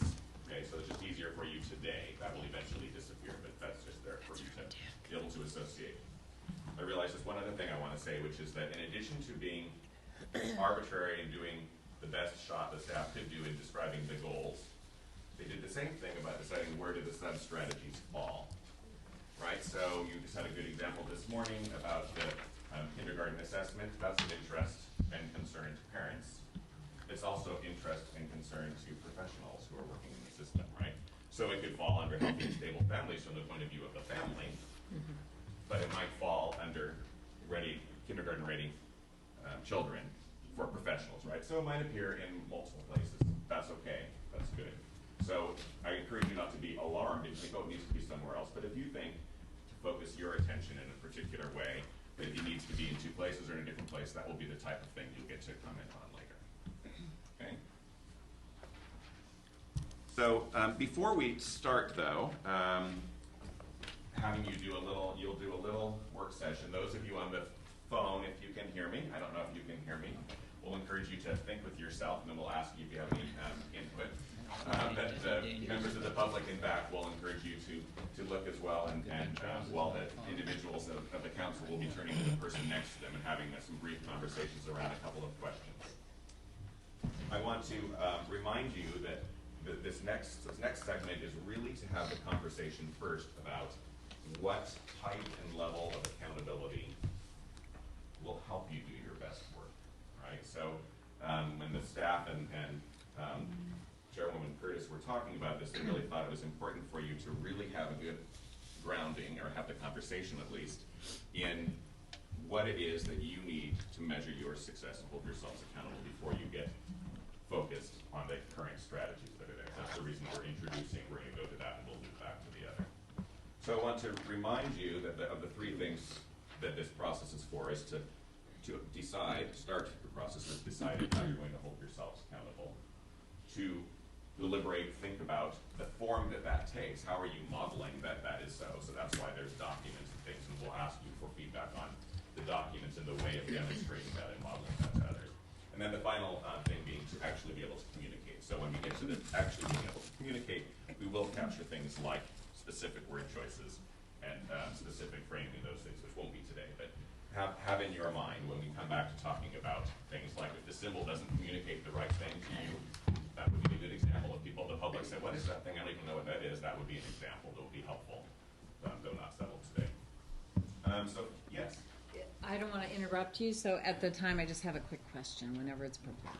Okay, well, I'm just going to shift back to you because you wanted to make some comments before we got started in our brainstorming. So I'll let you decide whether you want to Let's see what your question is, and I may ask you to hold it. Okay, so my question is about the financial business model and overhead components and the identified parameters of serving 103,000. There's 103 kids who need something every year, and kind of where we're capturing the metrics of year one, we got this many addressed, year two, as opposed to services provided. Yeah, so if when you have a chance to look more deeply at this document, you will notice that there are a variety of things. There are milestones like revised early learning standards adopted, yes or no, is a milestone. It is done by a certain time. You might have some milestones that are they're incremental aspects of that, so there might be a milestone every year. You might have some process outcomes like X number of child care providers participating in the TQRIS. It's a process outcome. They either are or aren't participating. You might have targets, and you do, in fact, if you're raised up, have some targets for process outcomes. You also, and you'll note on here, there are some things that are for what you're talking about is child and family outcomes, though your example might be participation, so it might be a process outcome as well as something that might be more specific, such as one of the things we talked about that's not on here, but that is part of your past conversation today, is percentage of children that are requiring special education. There's big savings if that number goes down. Assuming you're identifying children appropriately, if you're making that number go down, you actually can save money. So you may, at some point, decide that you have an indicator like that, or grade level retention, percentage of children retained in grade, and then you may decide that's a good and important indicator. And besides choosing an indicator, you might choose a target and say, we know we want this to go down or up, depending on what it is. And we think we can get this far, or we're going to push ourselves to get this far by these years. So once you determine indicators, a way of knowing the state or level of something, you will also need to develop, in some instances, a perspective about how fast you want to go on that indicator. And that will be the targets. Does that make sense?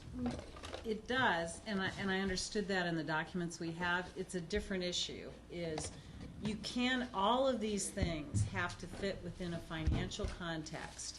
And that's that's not diffused. You cannot say we're going to start a business and there's no financial plan, but we'll see it in the evolution of the business plan. The financial plan is job one. Right.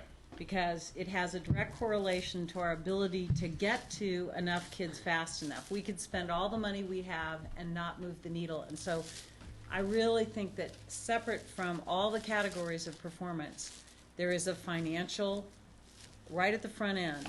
Have we scaled? Have we modeled? Have we met the overhead requirements of the legislation? And if you don't pull it out as a standalone thing, it will evaporate. So can I ask you whether, if you look at the coordinated and aligned systems, which is towards the end, but at the end because your main focus is kindergarten-ready children, right? But at the end, there are some indicators that are specifically on those things. So those are the infrastructure types of things, but some of the potential indicators might be, at the end I will read precisely, sorry for this copy.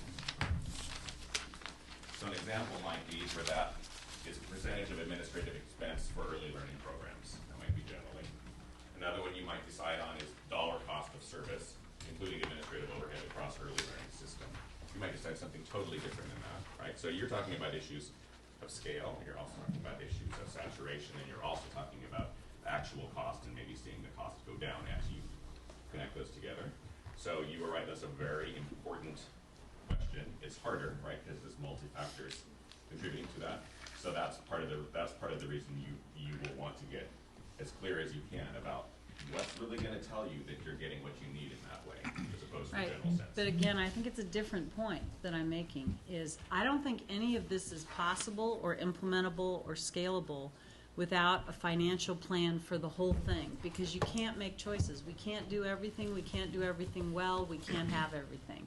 So in order to determine if we are going to be successful in the timelines and the deliverables and the hubs, in some way we have to hold ourselves accountable to having one really tedious, boring, and exasperating, here's the money we've got, here's the stuff we're projecting, does it match or not? And it's a standalone issue, because if we just do it incrementally, we'll run out of money before we get done, or what we've done for the last 15 years is we'll just get enough to the kids we can get to, and the rest of the kids are left at the bus station. So I really do think it is a separate, measurable, do you have a financial plan? Have you implemented it successfully? Is it scaled appropriately?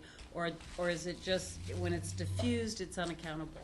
So, Lynn, I think we need to articulate, and this is one of the things I was going to say, so it's a perfect transition to my comments. I think we need to articulate the specific, as a specific priority strategy that the council take on. I mean, that's not articulated here, because I don't think it could be, at least they didn't glean it from the documents that they were given. Right. So I think we need to articulate it as a council, as a specific priority strategy. Not your job. We need to do it. Yeah, and I some agree. of the some of what you talked about could, the scalable piece, the implementable piece, I mean, those could be sort of sub-components to all of that. So we need to say, this is the strategy, and then prioritize Because it. the way I view it is the governor and the legislature has given, and the people of Oregon with their tax dollars, have given us a pool of venture capital. They're giving us that capital to produce an outcome within a certain time frame for the crisis at hand. And I think again, we have to view it in that tight a way, because if we're not making the money work effectively, we're failing at all this other stuff. Well, so you're also telegraphing something else, which is that you're wanting to model what you're expecting of the hubs, and your global budget with the hubs moves in that direction, right? What you're describing, and so you're describing sort of a higher level and broader looking than what you're tasking the hubs with now. You're talking about a larger. Or, right? Could you say that again, please? I'm sorry. Probably not, but 3 times. I think as I understood my responsibility from 2010, is the state is currently spending money in a lot of great ways, unintegrated to no outcome that connects to 40-40-20. What we need to do is we need to take that money and some other money that the governor and the legislature and the feds gave us. We need to design a business plan for that money that will execute on the expectation of taxpayers, educators, 40-40-20, legislators, the governor, to deliver the product we are supposed to deliver, which is kids ready to learn, as Harriet said it. It's not, let's take some state money and hope it all works out in 10 years and that the dropout rate declines from 45% to something more tolerable. And I think it goes to Karen's point, and I'll keep coming back to this. There is a huge urgency in this task, and there is a huge requirement that we take money in the past that went to a number of kids and take that money plus only a very little bit money more and get it to a lot more kids. So I agree with what you're saying. I think it's what's the North Star, right? So is the North Star the financial indicators, or is the North Star sort of the focus on the families and the outcomes? And how do we find sort of the balance that both of those things have to occur for all of us to be happy? So the North Star is the families and the outcomes, absolutely unquestionably. The problem is that we've undercapitalized and underperformed in social services in Oregon for so long now that we have really what I would consider horrific indicators of performance in minority communities, Native American communities. Our foster rate alone should be embarrassing and appalling to all of us. So my point is the money's the fuel. If we're not using the fuel right to drive the car to get to the outcomes, we're not doing our job. And it's not the North Star, but it is what makes attaining the North Star possible. So let me say it a different way, and then we'll call in Dick, and then I want to move us along in the agenda. So the way I would say it is that I don't think there's any question from anyone on this council, could be wrong, but I don't think I am, that it really is about improving outcomes for families, kids and their families.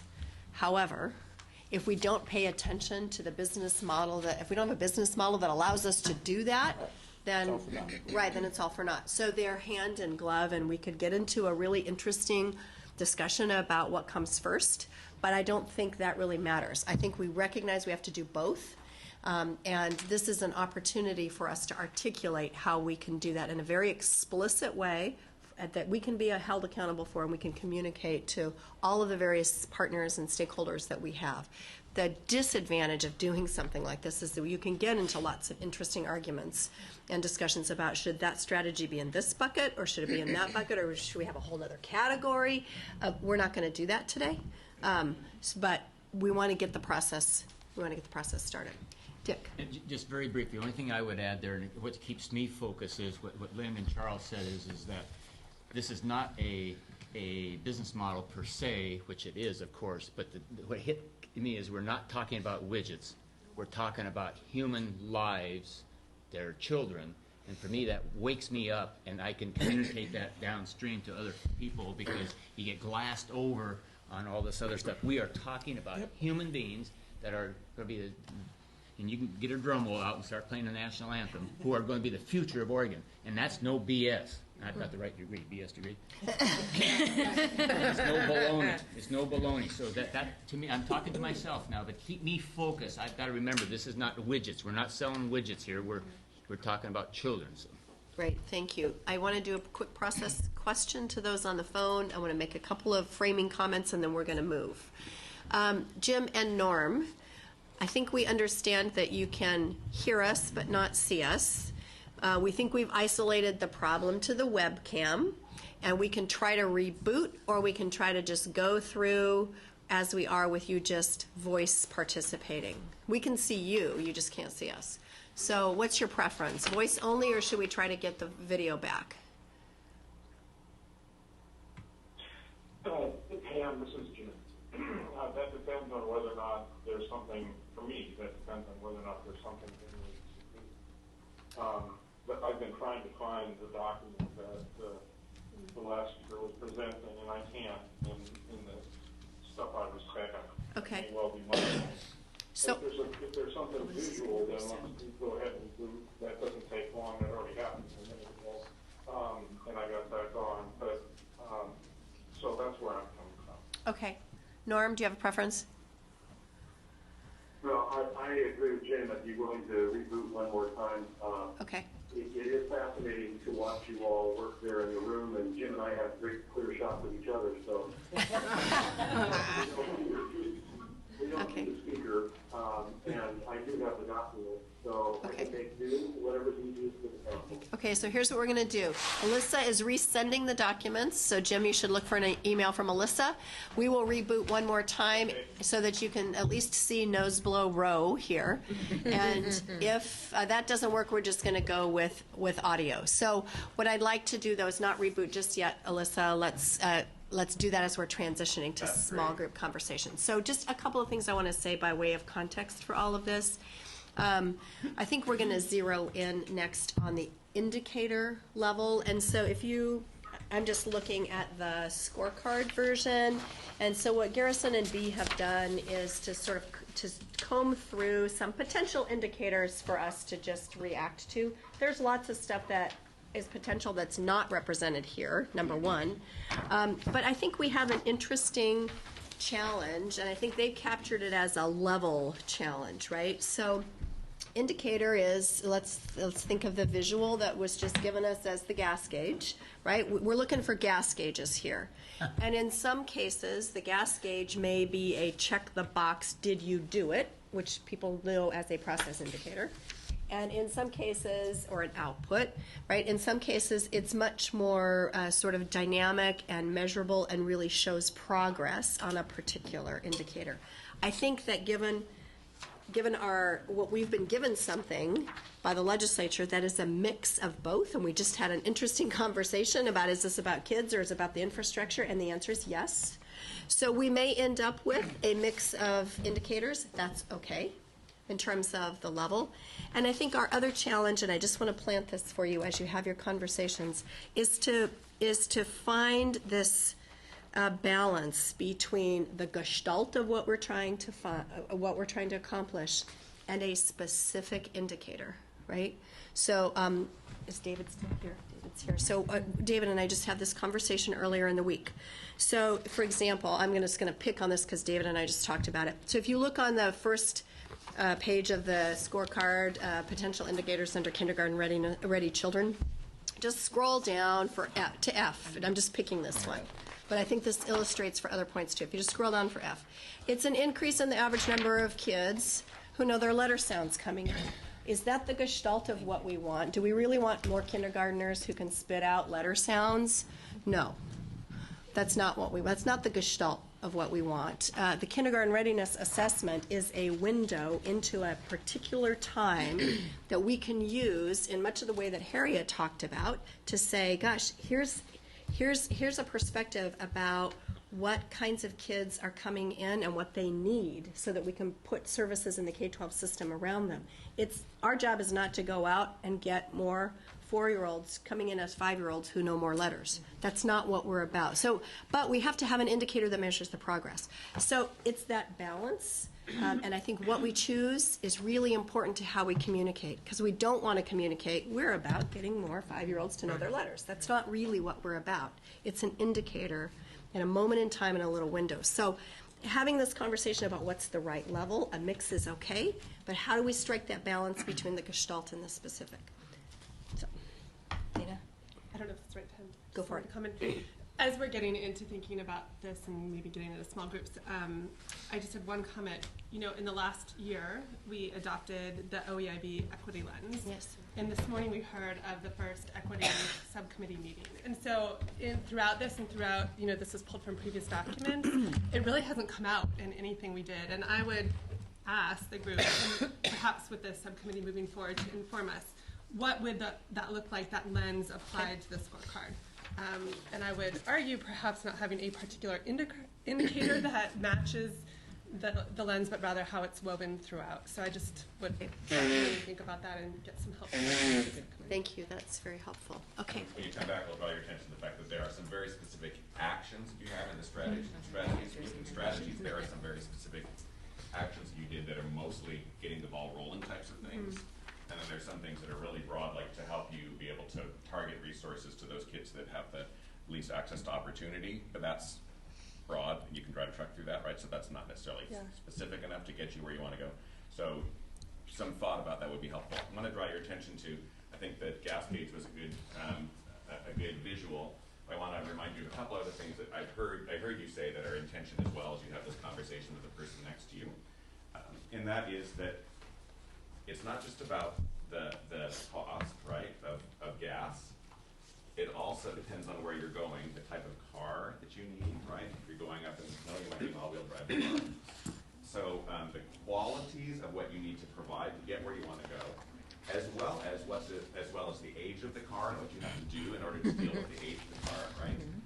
As well as what is the actual destination, so not just the conditions of the destination, I need snow tires, but you have a 40-40-20 goal for a reason, not everyone is going to get a bachelor's degree and go and have a certain type of professional job. So your overall charge is to think of the whole thing. So to add to the complexity and the challenge of that, right, is that it's not just hitting the numbers, and it's not just hitting the quality that you need. It's also that target is moving too, right? Right. So there are lots of parts of this that are moving. So I encourage you to use that instead of feeling, oh my gosh, how are we going to do that? To think, as the economy is changing and what people need to be successful changes, as what we see in the demographics of our population changes, as we see success in the things we're doing, what is going to help us? So what type and level indicator will help us know we are achieving our goal and identify priorities? So that's one of the things I want you to talk to the person next to you. So we say type of goal, that's again process outcome or outputs if you choose child level outcomes. So you can choose child level outcomes if you like. And it's related to the second question, how does your accountability fit with others? So you can choose child level outcomes.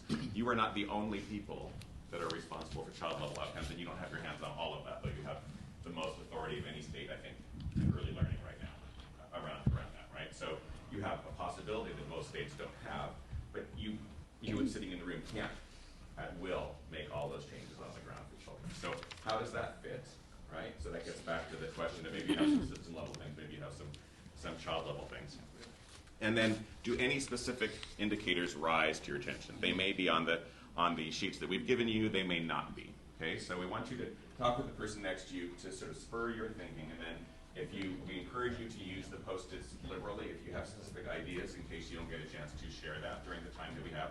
We will come back and we'll discuss and we'll ask you to share something that you had an aha or something you think is really genius or really concerning, okay? And then we'll facilitate some conversation among the rest of you on that, all right? So we're going to encourage you two to turn together, you two. Can I change Can I change seats? I will. So one quick thing for council members, just as a point of organization, in your notebooks in the back is everything that Bea and Garrison and the staff have been looking at. It's all the House bills, the legislation, so if you want to refer back to any of that, it's here at your fingertips. I have just a generic question. In performance measurement or teaching accountability, one of the principles is always you hold an organization accountable for that which they can control. And as you just noted, neither the hubs nor us can control the behavior of hundreds of thousands of citizens. So can you just reframe that philosophy so that... Sure. So you're actually going to do both. When you look at your source documents, and those of you that have been involved since the beginning, you've named collective impact as a reason for doing what you're doing. And in collective impact, there is that tension. That I don't have control in my organization, or even in the council, of the power that you have over everything, and you certainly don't have control over the individual choices of families and other professionals, right? So that is true, and is in tension with the fact that you intend to hold yourselves accountable. So at the end of the day, the conversation you need to be having is what is actually going to tell us, despite the fact that we aren't the only input to what's happening on the ground for children, is actually why you are here. Now, there are also some things that no one else but you can do or has been doing, right? So adopting early learning standards, some of the organizational structures that you've created, there's a lot of things that only you have the authority, the ability, the leverage to do. So that gets back to the question of my personal hope is that you'll have a balance of those two. But you will probably have some things that make you feel uncomfortable because you are not the only people that are involved. And unfortunately, that's the game. Yeah. Right? So it will probably feel uncomfortable to some degree, but it's the same thing as you saying, 100% of our kids are going to be reading by 3rd grade. Well, that's going to take hundreds of thousands of people's coordinated action to do it, even though you individually only play a particular role. Would that help? So just a gentle pushback. What we have the authority to do is to contract for results. And the hubs are the mechanism for contracting for the results. And so we have the authority to not contract with hubs, to not extend those dollars to those hubs because their results are lackluster or non-existent. And the hubs contract with the providers, and they can hold the providers and the service providers accountable for those results. So I would respectfully argue that I think we have a little more control than we just need to set the standards and apply the standards and watch the standards. And that's the importance of the money. Because frankly, I don't intend to continue to invest in non-performance with the funds that we are given and with the funds that are outside our control.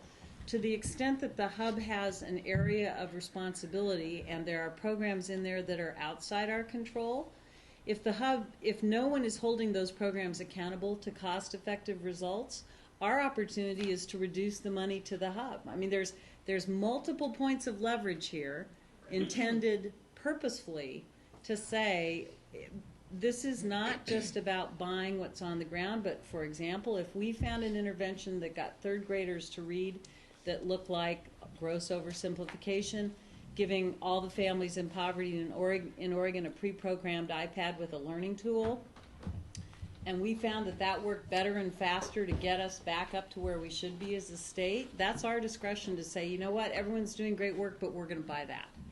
And I think part of what this is about is a shift in thinking from we're going to buy some services to we're going to buy some results. And I don't think, I'm not sure everyone agrees with that, so I respectfully submit that that's my vision of where we've been since 2010. But I don't think that we will get to where we need to go if we don't take that aggressive an approach. I just simply don't. I think we've been taking a much less aggressive approach for years now, and feeling good about the infrastructure we've produced, but not feeling so good about the results. So what I would encourage you to do on that is that's a very good example of what level of information is going to help you know you're having the results and when you need to want to make a change. So what information would tell you that is the case? I would encourage you to do another thing as well. So not just that you might say, oh, we're not getting the results there that we need, so we might go somewhere else. Maybe that's what you would choose to do, but there's an accountability piece for you as well. Are there structural issues that there's no way that someone on the ground can accomplish what you need to, and then you need to be accountable for gathering enough information and being accountable for the way funding flows? Is it the right amount of money? Are we creating an infrastructure that's conflicting, et cetera, right? So I would say a both and. But that is exactly the type of thing when you talk with, I guess, Pam, when you talk with each other, what would help you to know, to answer that question that you framed, besides sort of generally you are imagining that? How will you know? What would be a measurement that would help you to do that? So I agree 150%. But there are political and structural realities that sometimes keep providers from getting those outcomes. And we also have to be clear about them, and we also have to be clear that we're either going to help them move those or we're going to be careful and sort of thoughtful about how we do the other stuff, or else it's not fair. Yep. I think we're part of the education process. If I could. So Dick and then Norm. Okay. Part of the process is the education process. If I can get Billy and her expertise, or you and your expertise, in front of people that I know who don't understand so we can transform the paradigm that Lynn just talked about. I think that's because there's a point in time, the glass is half full until I talk to a person who says, that's the dumbest idea. And I say, no, it's not a dumb idea, because we're not doing this or X, Y, Z, because here's the information that proves that I'm correct in saying that you should be thinking this way and support this. So I think part of our council is to educate the decision makers on what's best. So I would invite you to really think about, both Charles and Dick, what are the strategies and the indicators? Exactly. Both. Right. Exactly. That would do those things. So I think it was Norm. It might have been Jim. Was it Norm? Norm. It was, I asked to speak. Oh, sorry, Jim. I called you Norm. I'm sorry. Go ahead. That's probably a pretty good trade.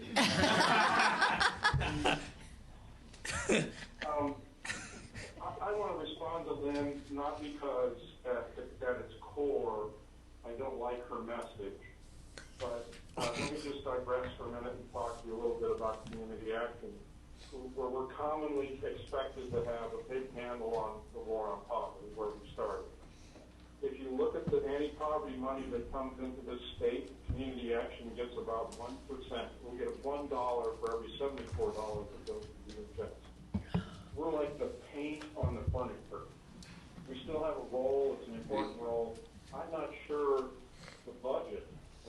Learning Council isn't more like community action than it would be test. And I think our strategy has to recognize that, where we're starting off on a false assumption, and if we do start off on that false assumption, or potentially false assumption, we should have a metric to measure whether or not we're getting into operational communities where people have one contact.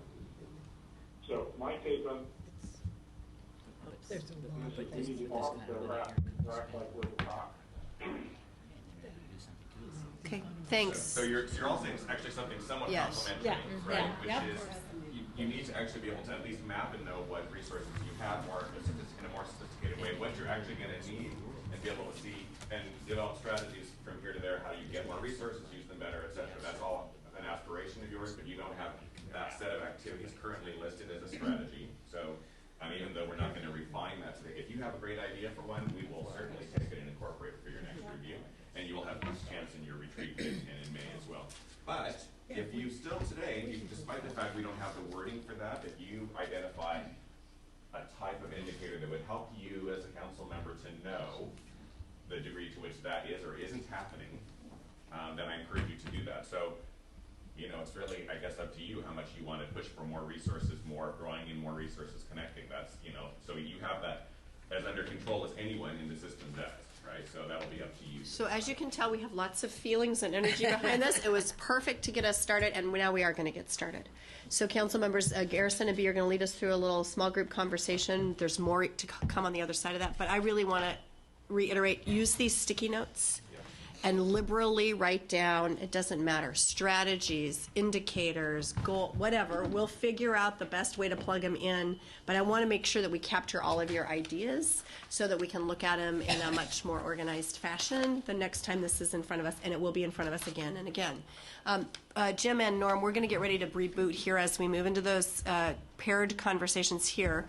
You may use your reply button to the email that Alyssa sent to capture all of your, it's the virtual sticky note, to capture all of your stuff, and then we make sure that we have it. I think Garrison plans on just calling on you to sort of give a flavor to your thoughts, but we don't want to lose any of the good detail that you might bring. So I'm going to turn it back to Garrison. We're going to reboot, and then we're going to actively move. Great, and so I'm going to, so preferred for us, we can get more information from you if you write on your copy and turn that in, if you're willing to put your name where you want to, so we can ask you questions if you have a very specific detail, that's fine. But if you're not comfortable with having your name on it but still want to put it there, that is fine. That's easier for us. We can get more volume that way. However, if you don't want to do that and or you really want to have more of a debate type of thing, you can certainly use the Post-its, okay? So I realized that because I was facilitating, I didn't realize that B was actually doing what I needed to. She wrote the questions in a slightly different order over here, and I wrote them there, so sorry for that. But we're really wanting you to think about what the question is really type and level. So if you think about type, it's a milestone, it's process outcome, it's style outcome. Level, are we going to hold ourselves only accountable for the system level things that we alone, the council, have authority over? Or are we also going to hold ourselves accountable for those things that might make us a little nervous that are child and family outcomes as well? So what are your feelings about that generally? And they can diverge, and that's fine. And how does your accountability fit with others? So when you aren't the only ones involved, what do you think about that, right? And then finally, do any specific indicators arise? And especially for those of you that have asserted very strong ideas about what you think needs to happen. If you have, doesn't have to be right. You don't need to worry about wordsmithing. It'll be the next iteration for you. Any questions about the process? Did we lose some? You're just going to sit back there. So because everybody has a partner at the table, and in public, we'll certainly now's a chance for you to think about your comments as well at the end of the meeting. The type. And the guys online, we're looking for you to be sending your messages to Alyssa once you have some thoughts. Great, so take about 10 minutes with your partner next to Oh, sister. Thank you. pulling off a small document, scorecard. Well, we're encouraging you to put your thoughts onto the scorecard. If you have a specific places, you don't have to. We gave you the master strategy specifically so you could look at the broader set of items. It might be too much for you to get through in 10 minutes. So I would encourage you to start with the scorecard. If there are some things selected there, but it just depends on how much of a chance you've had to read on it. There's money out, because there are models being executed. They're very expensive. Once we get order, yes. All right, we're going to be back in large group session. I know that's why I have it. We're going to be back in large group session, so if I could ask you to turn your attention back to the full group, please, council members. Great, thank you so very much. Back to Garrison. Yeah, so let's start with Jim and see if Jim has any thoughts, and then Alyssa might have gotten some messages. No. So we'll just go back to Jim. Did you have any thoughts on any of these questions, on the level and type of indicators you think are important, how you feel about this issue of responsibility for some outcomes, and or do you have any thoughts about specific indicators that you think are necessary in order to really hold yourselves accountable and figure out where and whether you're moving the needle? I guess my take is that it's important for the ELC to see the success of the hub collectively. So looking at sort of a mean success, if we have 16 hubs and 8 of them are failing, there may well be something that we're doing wrong. If one of them is failing or 2 of them are failing, then I would say that's a good indicator that that's a problem in that hub.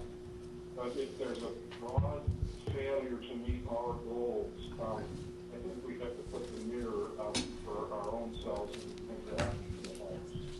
So lots of nodding heads here. There's also a part of that you didn't quite say, but I also heard, which is that you need to have some information about what caused the different performance, right? In order for you to solve the problem, you need to know something about the causing the different performance. It'd be great if there were like learning cohorts and they were sort of treated as such, where hubs got to sort of information share and build, and that there was part of my fear is that as long as the narrative is if a hub fails, we pull their money right away. It doesn't leave room to learn. It doesn't. So here, when she was talking about some of Gladstone's sort of learning, it was that we can all fail together and learn together and build together. I think we've got to figure out a balance between that tension. So ask and ye shall receive. You're going to hear more about that in just a little while. Oh, perfect. Okay. Oh, that was good. Well, I should ask more. Where's that car at, Dad? That point, exactly. Well, and the thing that I noted on my sticky to serve that point was the number of success models publicly broadcasted and broadly shared for replication. It's that same notion that if we're looking at our success, but not just that, but how did it happen and how are we sharing that so people can not duplicate but replicate, build on key strategies. So there's some stuff around that's a process measure, right? How that's happening. There's also some milestones because you actually named something which is sort of codifying, not just learning what works, but actually making it easy for other people to take it up. It doesn't help if it's only here. Somebody never reads your minutes, right? If it doesn't inform how money flows, how people actually do things, right? We also, during the break, had a conversation about that you may have, and I didn't say this earlier, but you may have some things where you start with milestones because you need to create something that happens process-wise, and then you shift to a process indicator like, so maybe we create the TQRS in the first couple of years, and then the next year it's a process indicator, the participation rate in the TQRS, and then ultimately you'll move to, well, among those that are participating, the quality is at this level and keeps increasing, right? So you will have a mixture of things, and they may progress as your ability to do so progresses. Great. Did you have anything else, Jim, before we ask Norm? Oh, we've lost Jim, I think. No, Norm. Poor Jim. What did we lose? Okay. So, Norm, how about you? I just came back on, so I'm going to plead technology difficulty. Okay. Great. Well, so we'll come back to you. Oh. Do we have you again, Jim? Okay, well, we'll come back to you at the end so we can make sure we can get your thinking. So, other thoughts that people had when you were working with your partner? A lot of folks.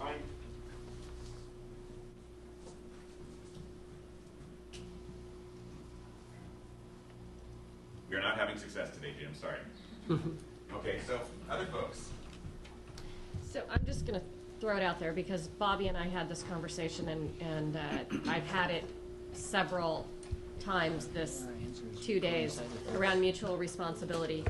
And I don't know what the political field of it is, but there really is a gap that DHS is not here.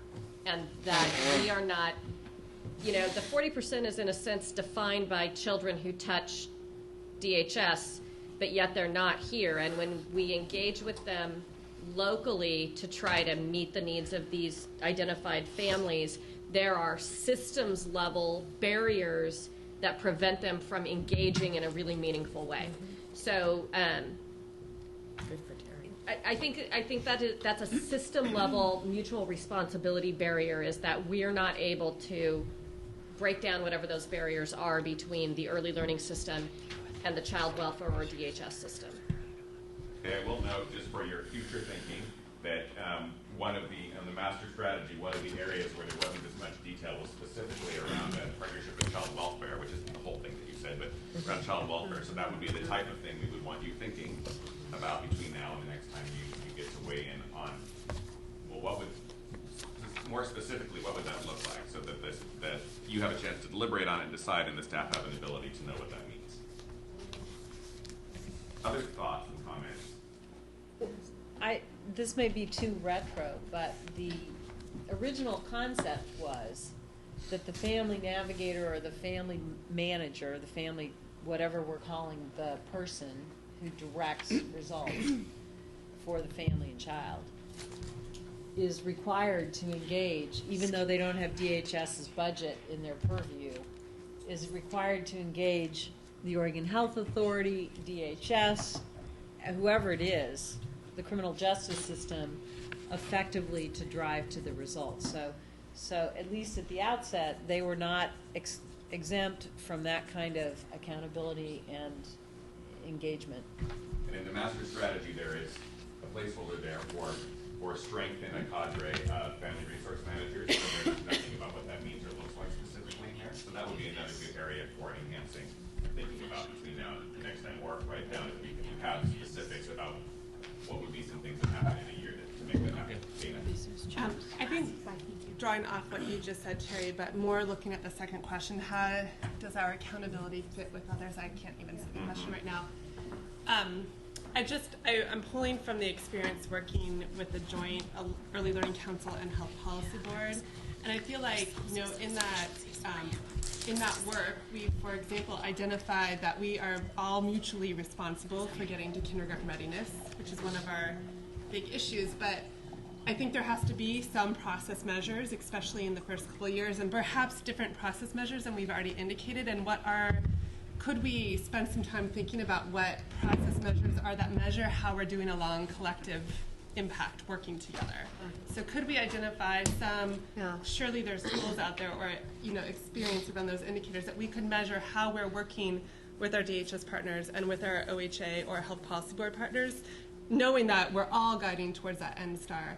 And so not specifically how DHS fits in that. I mean, obviously we have the director sitting at the table with us in the conversations around collective impact at our Joint Policy Board. They don't happen to have a policy equivalent board. But I think that framework could be one of those pieces to guide our mutual accountability. Great. Great. Other thoughts?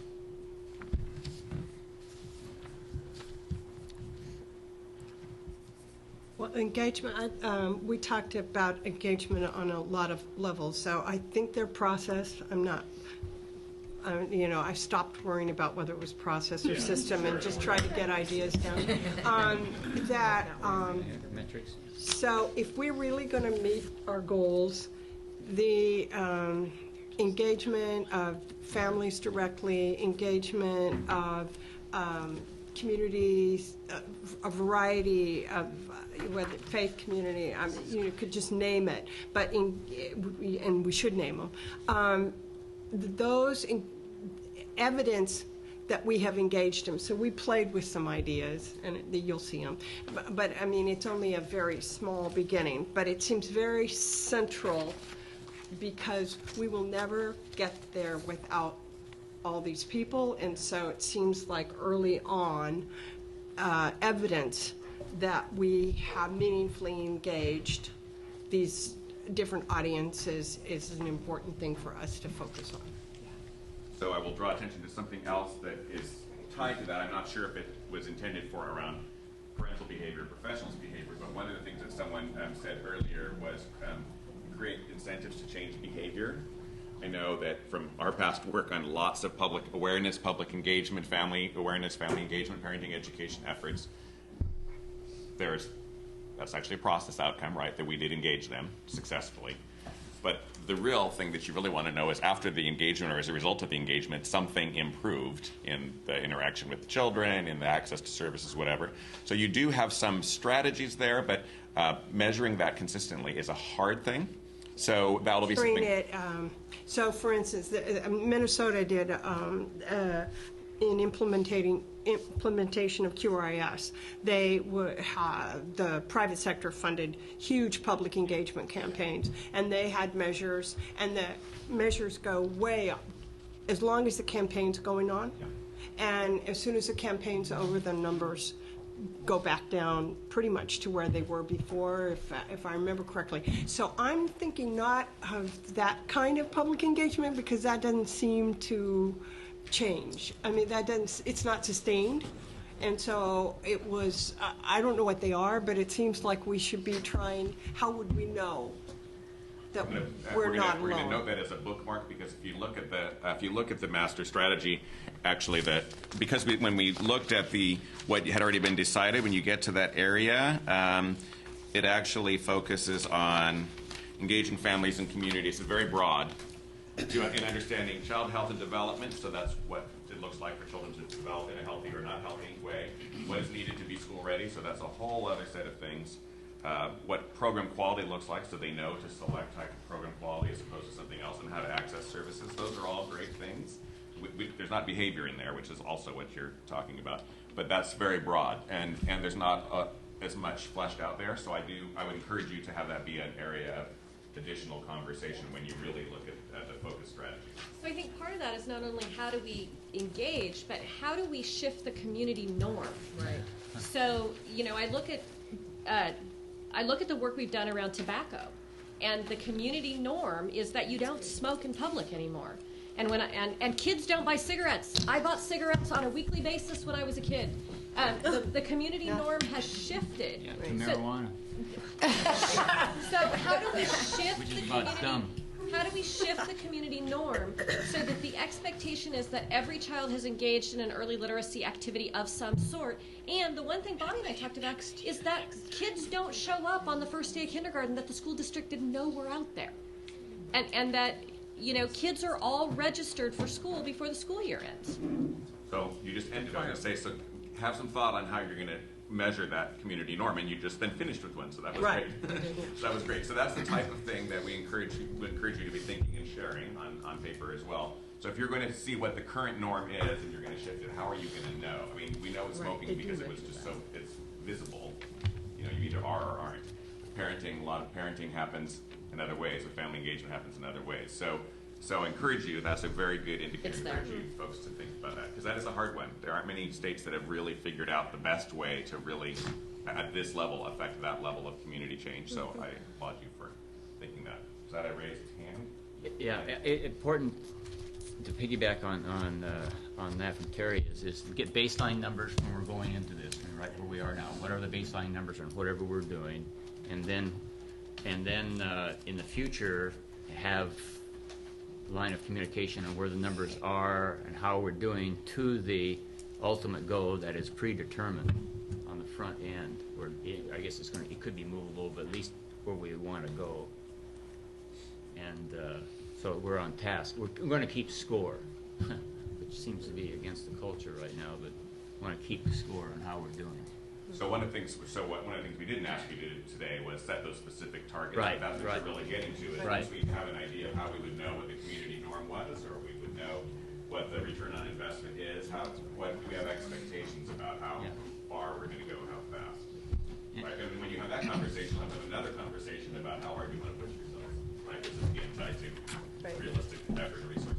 But I don't want us to get too far away from the community norm, which has been established and adopted and embraced, and it's 40-40-20.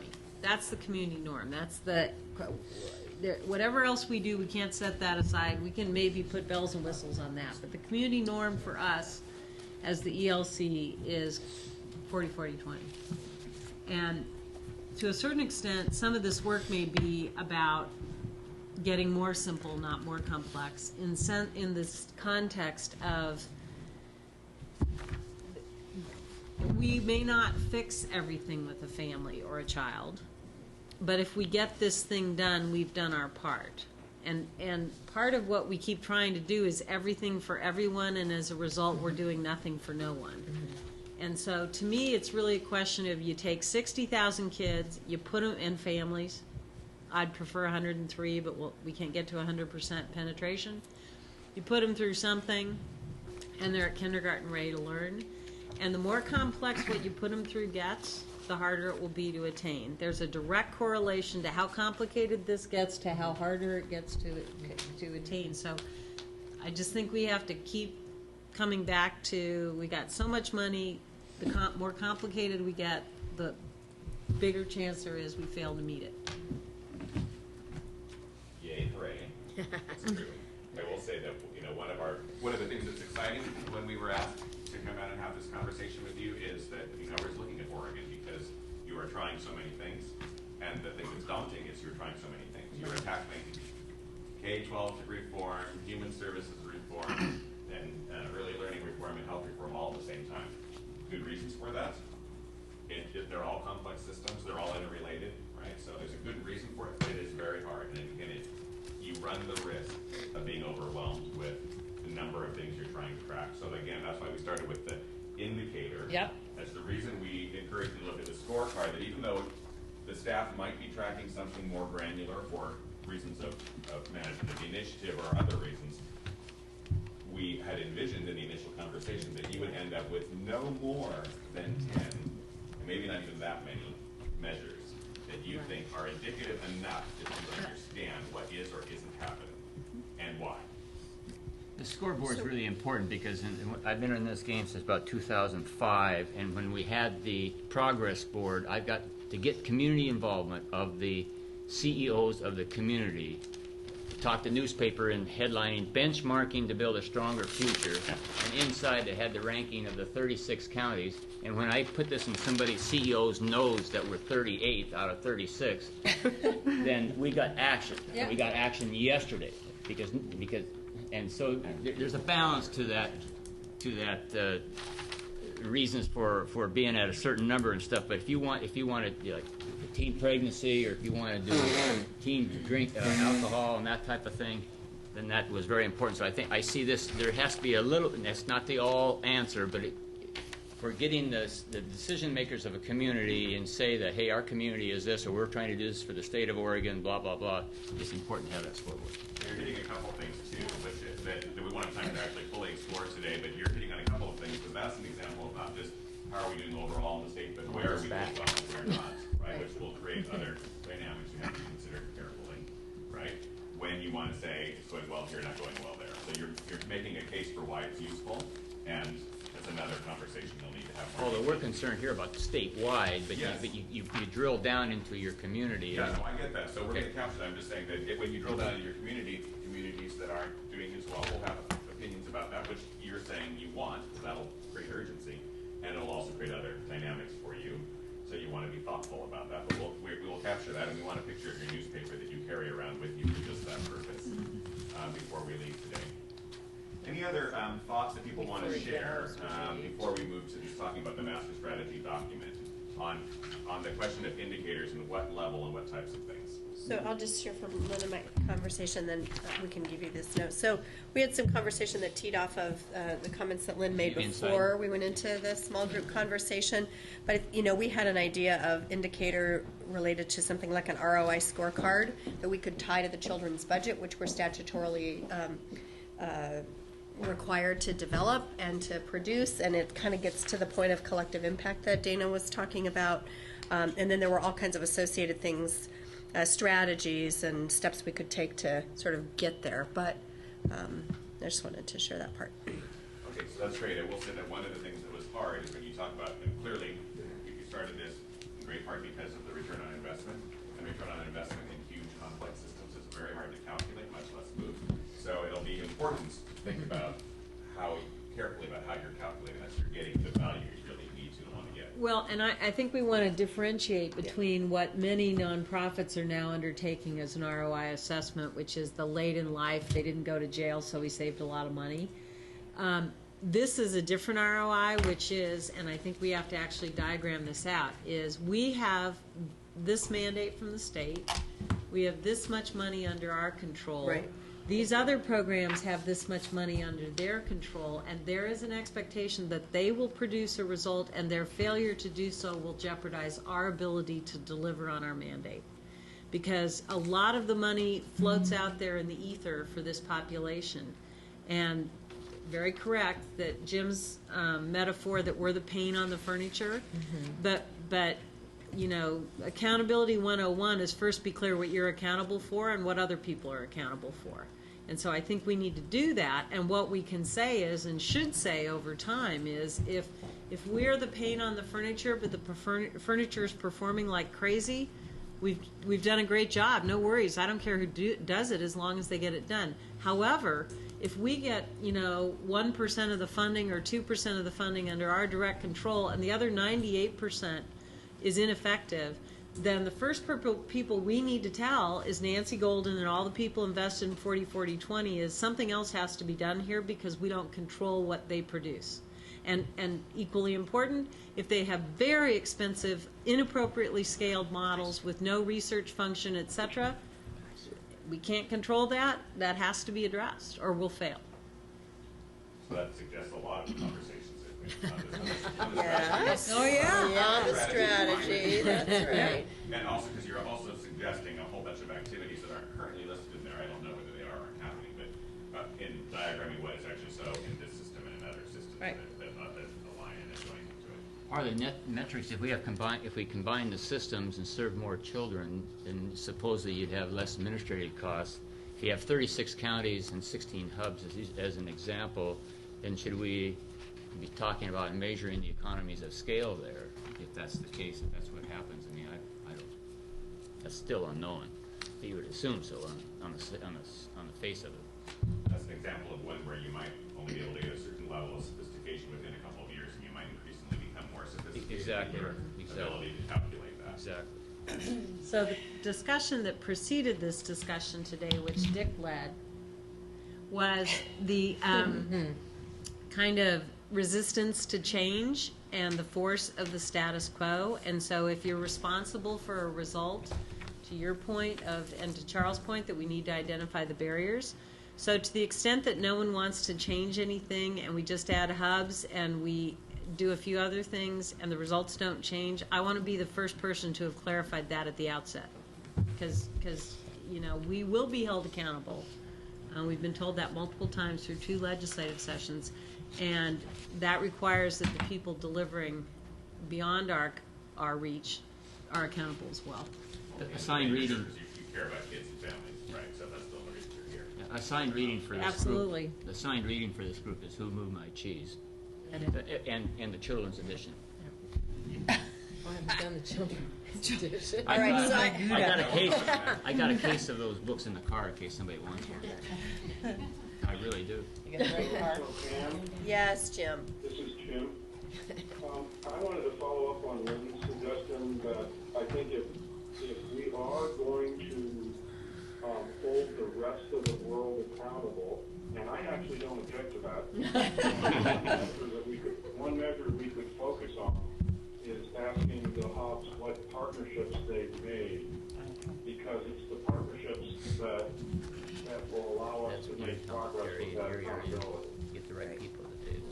I think they're someone puts us in charge. That's the whole key. yeah, and you can't see, but B's writing that on the board, so thank you. And I will also editorialize that that's helpful, and that in order to actually get the value out of that, you have to be able to have relatively sophisticated understanding of the characteristics of the partnership and why that partnership made a difference and another one didn't. Or they could The just be reason a I say that list. is because that takes someone time and energy to do that, and skill. So just encourage you that when you think about those things, that's great. And oftentimes what happens when people make decisions like that and they don't make the next implementation decision is you get a list of partnerships, but it doesn't really tell you enough to have the value you hope for. So with all of these things, that's sort of a good wrap up. Is that what we'll do is we'll work with the staff to reframe some of these things are very specific strategy questions that you clearly are going to need from now through when you have your retreat. Some of them are very specific. We actually have additional things besides level and type. I just want to get a sense of the group, though. Several people have asserted that they thought it was helpful that you have a mixture of types of things like milestones, process outcomes, and child and family outcomes. Is there anyone that doesn't agree that that is where you think you today you think you should get? Agreed. Okay. Then. Respectfully, I would say I could really being extreme to make a point, I really could care less about process outcomes. I am totally focused on outcomes for kids and families, and we only have so much money and so much time to track things. I want to see the results for the kids. That should be, I guess what I would say is, in funding, studies, research, etc., we start with child level outcomes, and all the extra money we have left over, we do all that process stuff. Okay. So duly noted one caveat. Okay, so I heard one caveat. There were several ideas that had to do with really actually more conceptually, what are you using this to do? So things like there has to be a balance between accountability and learning. So that's an example. So I think people raised them, someone asserted them. We haven't really had a conversation about them yet, but I think some of those they're very core, and you're raising some that are similar to that, right? What is the purpose? You're talking about focusing resources and actually avoiding spending time and energy on something else, right? So those are important conversations. You may have already had them, so we'll loop back with staff to see the degree to which you have already had them and where those fit in. But we would sort of frame some conceptual conversations about what do we think is going to help us not just look at the gas gauge, but develop meaning from what we see, right? That's what this is about for you, just like for the kids. It's not just about letter sounds, it's actually about meaning and what they're reading. Right? The same thing's true for you. You can have a report card, you can feel good about how you're doing, which is to your point, but if you don't get meaning from it, it's not helpful to you. So we'll feedback some of those, we'll get staff to feedback some of those to you. Just want to check on this. There were some sort of stray thoughts like, we should really look at incentives for behavior change, things like that. Do you want to further explore some of those things, or should we just sort of list those and let you sort of make a decision? So there are things that are sort of outside the scope of what we talked about today, but they're ways to implement strategy. I think you ought to capture those I think you ought to capture everything. I mean, there's some repeat, there's some similar theme. I mean, if you could organize for us, and those things that are outside strategy that have more to do with sort of balancing approach, if you could capture those for us, I think that'd be great. You know, I want to just note that there was one conversation that I think everyone should keep in mind too, and that was Dana and Janet, who were puzzling about a couple of pieces that are there around foster care and saying, well, it could be that if we're reducing the number of kids in foster care, we're leaving kids in bad families. And I just point that out to say that there may be some things that you want to think about measuring that aren't there yet.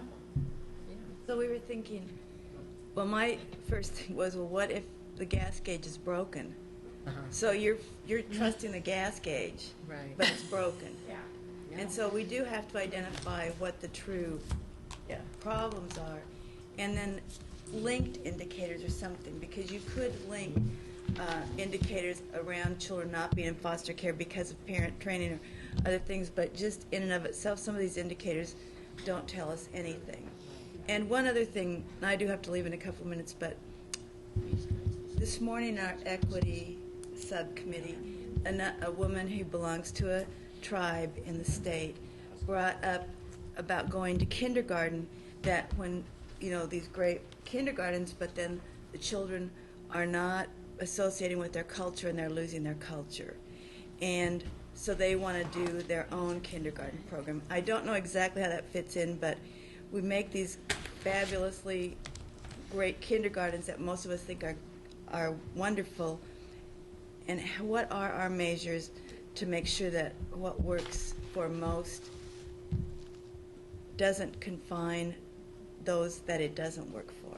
So that gets back to something that Harriet said before she left earlier today, and that she's talking about the helpfulness of standardization, which is true. And that's always in tension with that there are instances where something standardized is not helpful. And you will often find the communities are saying, well, you know, we're different than from every other community, so we need to be totally different, right? So somewhere it needs to be in between there, right? What level of standardization, what level of customization is useful? So I think we'll make a note that is an important conceptual conversation, but again, when you think about what made the difference and when do we scale and how do we codify it, you really want to make sure you're not codifying something that works for my kids, that, you know, it doesn't work for native kids or it doesn't work for, you know, someone else. So, but you have to have a really clear idea, otherwise you can just end up with a plethora of things that's not helpful. So we'll frame that as another conversation for you. In the interest of time, I just want to take any sort of quick thoughts that you have, draw your attention back to the master strategy. And this is we'll just take general high-level comments. Is there anything that doesn't particularly work for you, or you think that's not helpful, or something else would be more helpful, just so we know what we can be working on moving forward? So it's not organized in a way that helps you. You don't like the way things are structured. It's too much text. I'd like it on fewer pages, more pages. The only thing I had is it doesn't tie to 40-40-20. So you mean visually and structurally? I don't think there's any mention of it. Yeah, it's in the preamble. It's in the preamble. Okay, so I think structurally it needs to say, because again, we're like a way to be able to scan it quickly to do that. Yeah, so it's very clear. Any other thoughts? Things you like, don't like? At first, I didn't like the color of it. This is the Huskies, but they actually it's Linfield's color, so it's okay. Oh, good. Glad that worked. We're okay, yeah. Lots more things about Oregon, including things like that. So general sense is it, so, you know, we just worked on this, it's going to be picked colors and we picked some symbols and images, so to give something out there for you. So there's no, okay. No. That's helpful. Good job, actually. Is there, I'm looking into the systems and coordinated. Just looking around workforce kinds of things, or. So their workforce is in there. Yes, it's in there, having to do with creating the competency framework.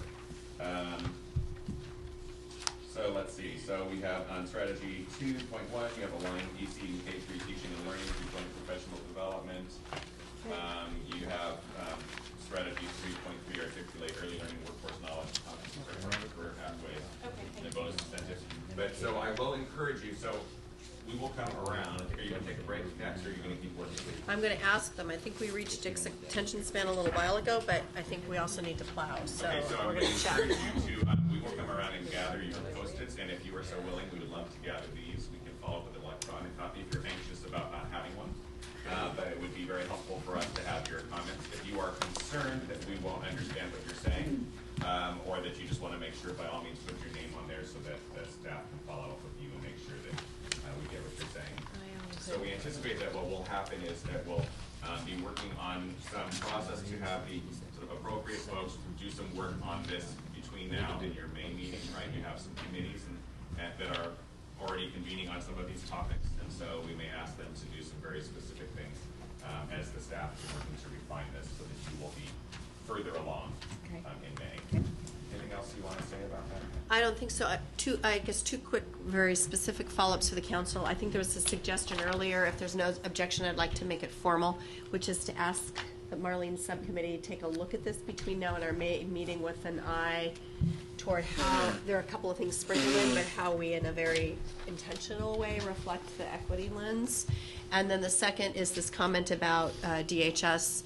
I'd like to suggest that Jada and I work together to connect with Erin Kelly Seal. It's not limited to child welfare because there's self-sufficiency issues clearly and DD-related issues in here. So if we could do that just in terms of the best mechanisms for making those connections, I don't know whether membership on the council really makes sense, but we need to figure out what that is. So we'll do that and report back.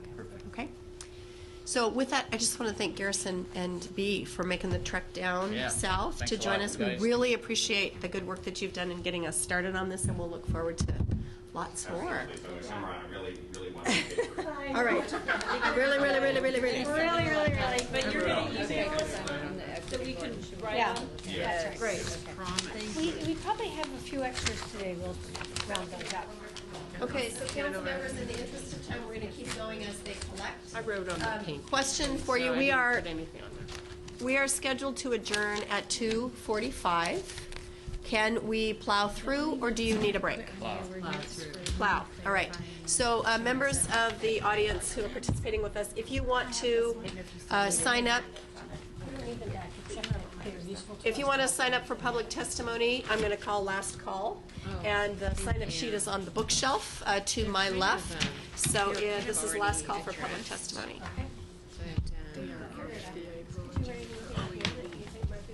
No, that's just for my equity subcommittee. No, it's not. Thank you. So I'll ask you. All right. Thank you. All right, folks, we're going to move on. Lisa, come on up. Thank you very much. We have, Lisa Harnish is joining us to talk about rules related to the Healthy Families Program. Again, we inherited rulemaking authority with the various bodies that were consolidated into us. So we've done this several times over the last year, and we're about to do it again. Lisa, All right. Healthy All right. Families. So thank you very much. For the record, my name is Lisa Harnish, and it's a pleasure to be here today. And I have the honor of going through sort of the administrative processes with you for the rules pieces. Just want you to know that we are working as a division to create some efficiencies in how we do this and what we bring forward and how we do that, and appreciate your time and attention on these. So I have three actual rules that I'm bringing before you today. One, as Pam mentioned, is one around healthy families. Doing this sort of in advance of we're planning to have members of Healthy Families actually come and talk to us more about the important program that we have that has joined the Early Learning Division. And the impact that that is having on our communities and how we're working to integrate that even further. These rule changes are rules based on the changes in the statute that were made via House Bill 2013.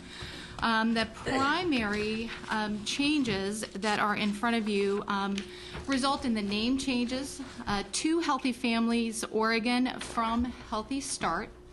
Also removes the references to the commission system and puts it clearly in with the Early Learning Division.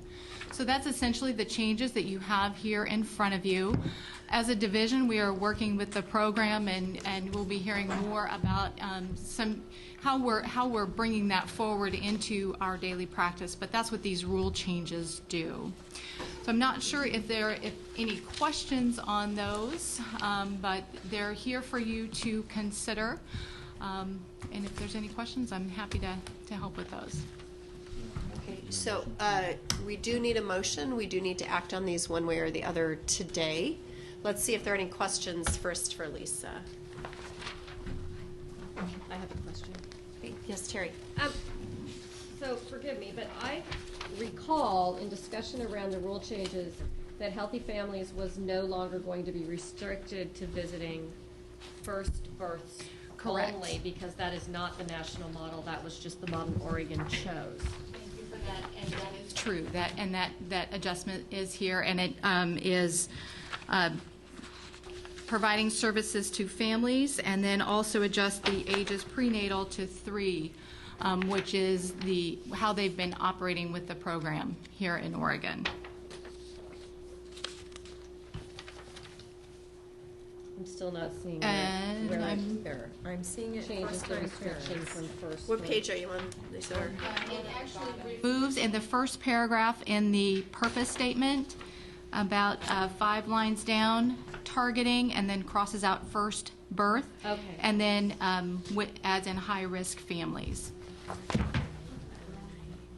Okay, thank you. You bet. Thank you for mentioning that. I appreciate it.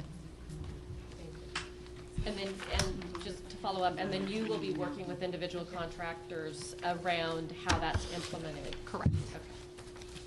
Okay. All right, other questions for Lisa? All right, are we ready for Madam motion? Chair, I move that we accept all three rules. Is that the right terminology? That's Moving fine. right along. Yep. Moving right along. So as a chunk, so we have motion and a second. Is there further discussion about the adoption of the three changes represented in your packet to the Healthy Families Rules?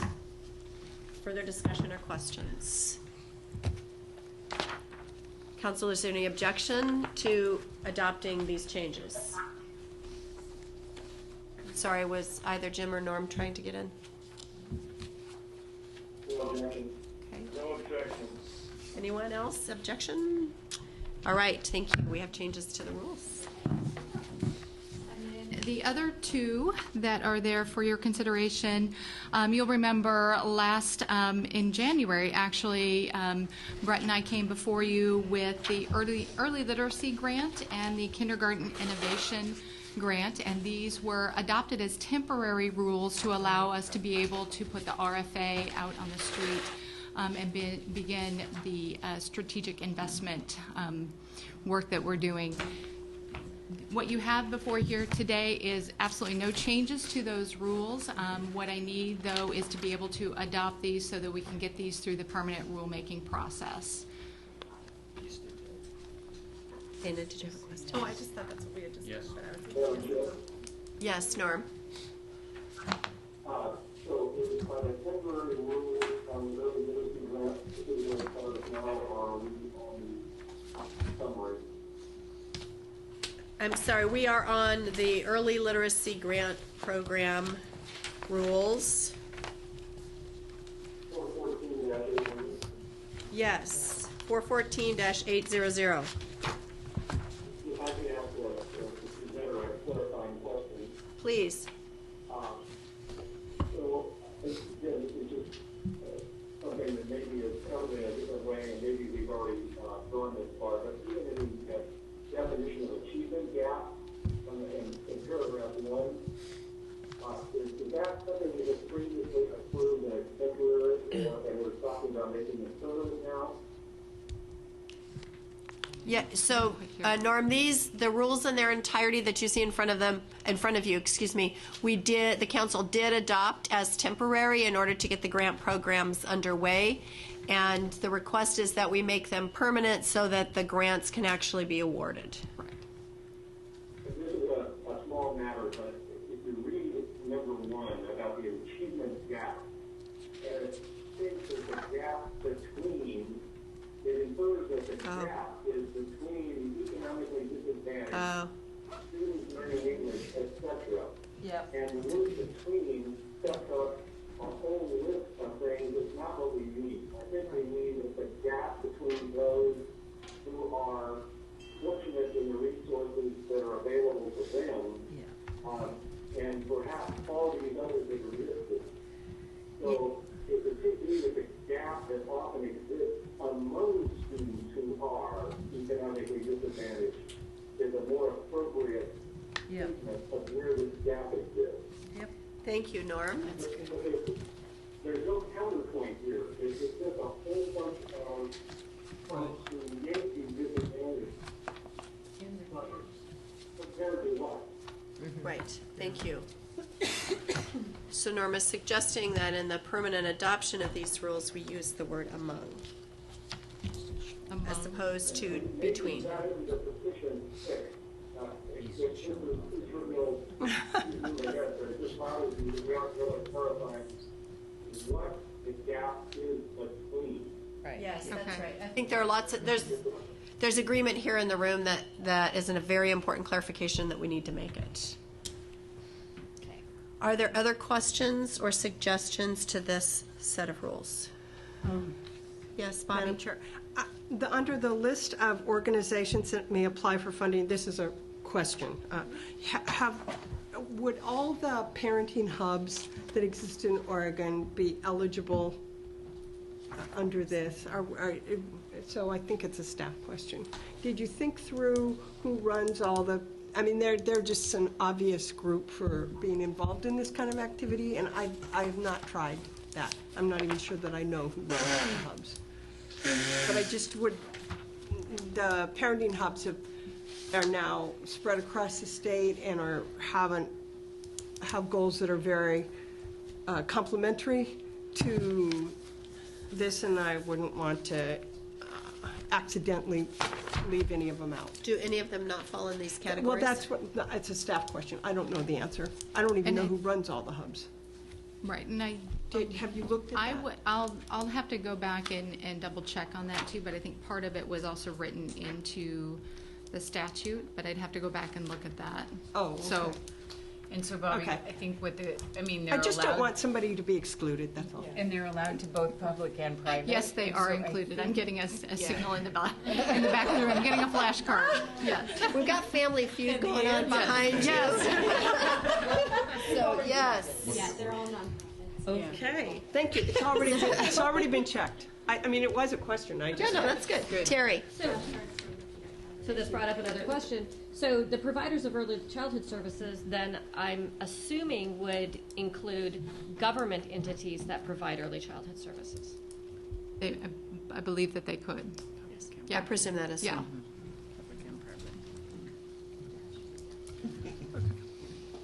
Other questions or comments or need for adjustment? Okay, is there a motion? I so move with changes.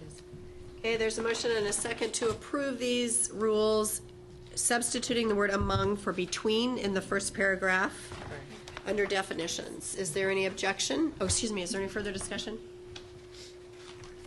Okay, council members, any objection?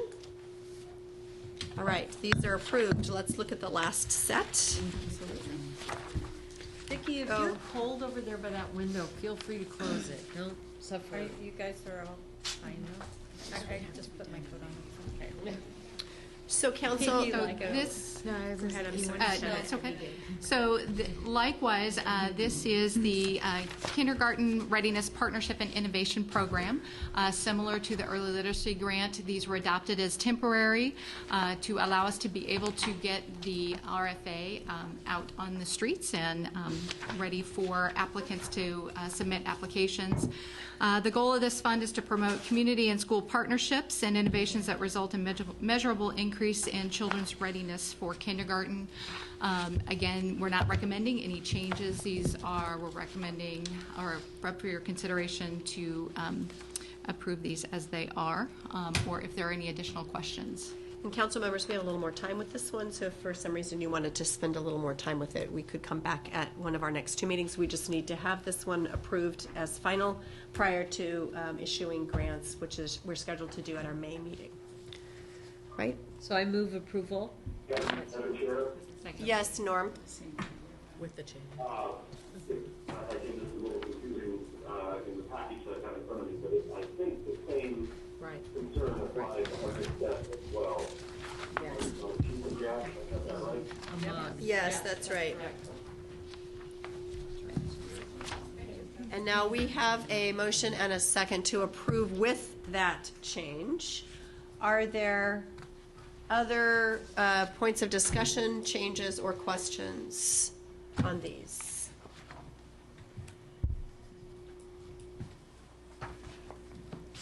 Okay. Any objection to approving as with the substitution of the word among for the word between? Any objection? Okay, thank you. We have another set of approved rules, final. All right, thank you very much, Lisa, for joining us for that. All right, next is a chair's report. I have a couple of announcements, and then I also, as part of this, want to ask Lynn to give us an update on the Early Literacy Grant and Kindergarten Partnership and Innovation Award Committee, and I also want to ask Norm to give us a brief update on the Business Champions work. So just briefly. Oh, and I want to ask Krista also to give us just a very brief update about your participation at the SICC meeting. you could just let us know what's going on there. So, just as an FYI, to continue the theme that we started when Bee and Garrison were with us from Dovetailing, I anticipate that before your next meeting, Council, we will have a request from Nancy Golden, the Chief Education Officer, to develop an accountability structure for ourselves. So Nancy and I have had some recent conversations about that. I would anticipate we're going to get a formal request to do so. We were already in train with this at the time, so I'm guessing that this will serve that purpose, but I haven't seen the final request or the formal request that will come our way. But just as a heads up, I anticipate that we are going to have something coming our way. In addition to that, we just finished approving 3 rules. We have a slew of rules coming our way in the next 12 months related to childcare. And so as we have a very busy agenda, getting grants out the door, getting hubs awarded, working on everything else that's in this draft framework that we looked at today, I want to suggest that we ask the Child Care and Early Education Subcommittee of our group, chaired by Bobby, to be the place where those child care rules are heard, and then for that group to make a recommendation back to us, so that we have members of the council participating there who can participate in those hearings. They are but only for the purposes of child care. I would imagine other rules, particularly as we are establishing our procedures, would continue to come here. And Bobby has agreed that that would be a reasonable thing for her committee to work on. Discussion, questions, or objections to that? Okay, so if there are none, we will use our child care committee for the child care rule hearing purposes. So thank you to Bobby and the committee for that. Let me ask briefly, to have Krista very briefly give us an update about the October report from the report from the meeting that she attended for the SICC, which is a state interagency coordinating council related to special education and early childhood special education. Thank you, Chair Curtis. Last Friday was my first official participation in that committee, and the most significant agenda item was in relationship to House Bill 3234, which directed the SICC to make a recommendation to the legislature about which governing board, whether it be the State Board of Education or this council, to hold rulemaking authority for the SIC. And so in an effort to conduct broad public input, SIC is making plans to host public forums between May 20 and June 12th. There are approximately 8 or 9 locations under discussion right now to engage the community in a conversation about that.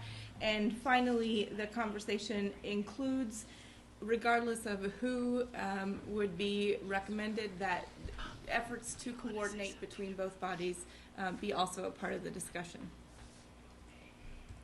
Are there questions for Krista? I have a question. How does this relate to the work we did earlier this year? Is this a continuation of the next step, next stage of that same discussion, or is it it sounds like the same conversation? It sounded that way to me too, Bobby. I can't answer the question. So, Madam Chair and Bobby, in the legislation, remember there was pull out of the early childhood special ed from the Early Learning Council, and there's a report back in October on whether or not it should stay under the State Board for rulemaking or go under the Early Learning Council. And they, what Krista was just referring to is that there's a series of community forums to have that discussion with community, and I would suspect that that's probably also a discussion you as a council would like to have too, to weigh in on for that October report. I'm unclear, Krista, do you know who does that report?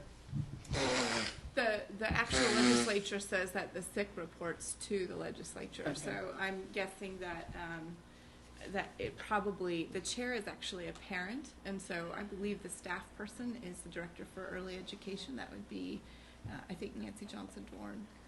Might we invite the chair and the different. staff to join us at an upcoming meeting? Yes. So that we can have the conversation here, and they could use this meeting as an opportunity to gather public input as well? Absolutely. All right. Yeah, I think it would be good, and specifically to make the link between the work the council did in coordination with the SIC, just within this last year, and how does that relate to this conversation? I think that would be great. So if we could make those arrangements, Krista, Jada, that would be really helpful, I think. Okay. Thank you. Anything else on this? Okay. Lynn, can I ask you to give an update about the award committee that you chair? So Brett and I met last week. 2 weeks ago. He's the guy with the sign. Yeah. 2 weeks. The peanut And we got gallery. entirely organized. We formed a committee. We scheduled dates. It's all done in terms of setting up the process to review the applications.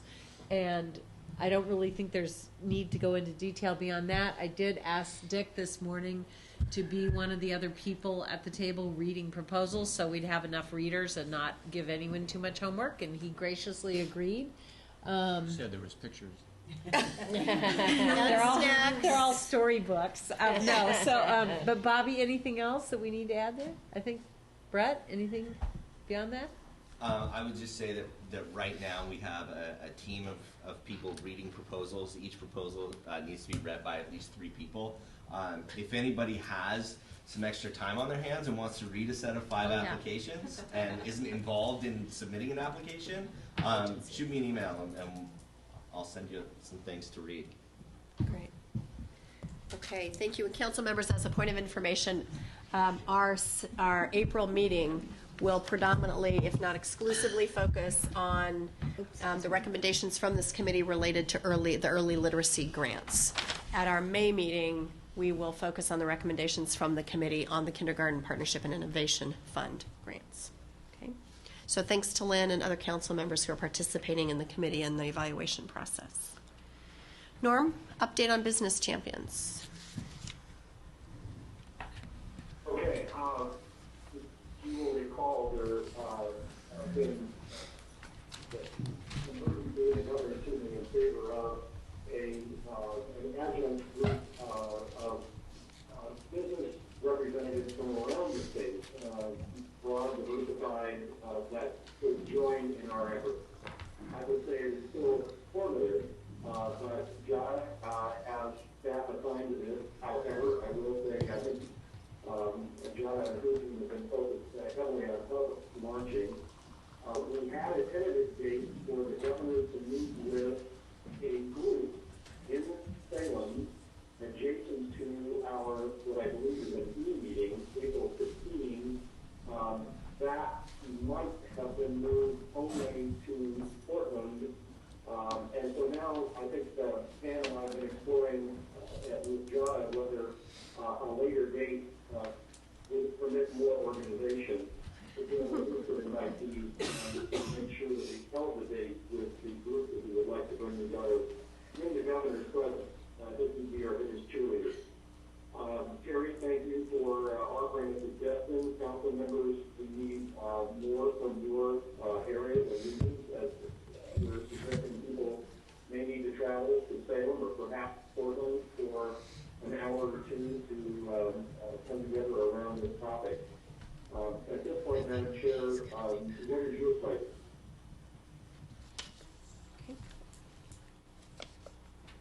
All right, council members? Thank you. Okay. Thanks to Norm for seconding this particular aspect of our work. It's going to be very important as Dick has been talking about this for a long time. So thank you. It's our first concrete step in putting this in place. So thank you very much. I would just suggest that the KinderCare member that we recruited to, it's not called KinderCare, it's called whatever. Knowledge learning. Knowledge learners. But I would recruit that person to the business supporters of the program, because her resume looks like she could bring a lot to that discussion. Good idea. Okay. And we want to be sure to get the Dick Alexander group, those guys represented too, so we can make the job easy and make a big difference here to get this thing rolled out. Agreed. All right. So moving along in the interest of time, council. Last announcement I have from the chair's report is just to let you know our meeting in April is an e-meeting. It's an electronic meeting. It will be a short meeting, again, focused predominantly or exclusively on the early literacy grants. We meet in May in Pendleton, and then we're going to go back to our schedule of meeting every other month out in communities for 2 days, day and a half. We will hold the possibility in the off months of holding emergency e-meetings if we need to, but we were in that pattern so that we could visit and spend time within communities, and also so in the off months our committees could meet if they chose to meet according to that schedule. So we're going to revert back to that starting in August. So we'll meet. Eva, I'm sorry. No, I was just going to ask, could you give the exact dates for April and May? April 16th. 1 to 3. And May 21st and 22nd in Pendleton.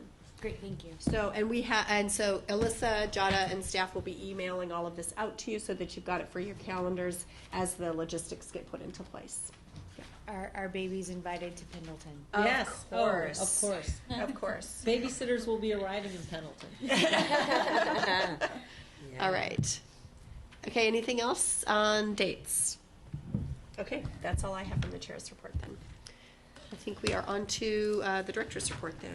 Okay, Krista Shively, will you come up? We're going to do a real brief overview of what you might expect on comments for the federal actions that are happening with Preschool for All and early childhood partnerships and Head Start.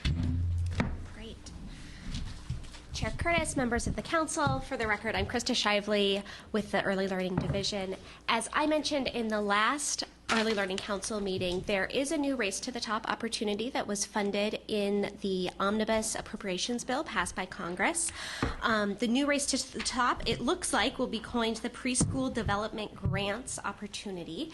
And because this is a new scope for Race to the Top, they are collecting public comments on how that grant opportunity should be structured. So what you have before you, Alyssa was passing out the questions that have been posed to the public and really trying to focus public comments in these areas. There was already one public comment period. I think it's possibly telling that there's a second one and that they were trying to narrow in on some of these questions. So as we read these questions in the division, it seemed prudent for Oregon to possibly weigh in, particularly in some key areas. So if you look down to the middle there, there's questions about whether participation in current or past federal grant programs should be weighted in terms of allocating funds. I think because we are a current Race to the Top awardee, it would be wise for us to advocate that we shouldn't be excluded for that reason, that the scope of this is very different, and that actually the scope of our current Race to the Top activities lays the foundation for us to implement expansion and capacity building in very meaningful ways. So we plan to comment on that. We plan to comment on strong partnerships with local and local education agencies, and really tout our work with early learning hubs as meaningful and concrete examples of those kinds of partnerships, and encourage that there be criteria around partnerships, around maybe potentially shared accountability measures. Again, trying to raise that bar for what those partnerships could look like or should look like as they evaluate proposals around the country. Another area they reference, should funds be provided to scale up proven preschool models in local communities? Race to the Top traditionally has been an innovation opportunity, and I think we would want to encourage the federal government to look at this grant as an innovation opportunity and maybe not just restrict this to scaling existing models, but also potentially testing new models.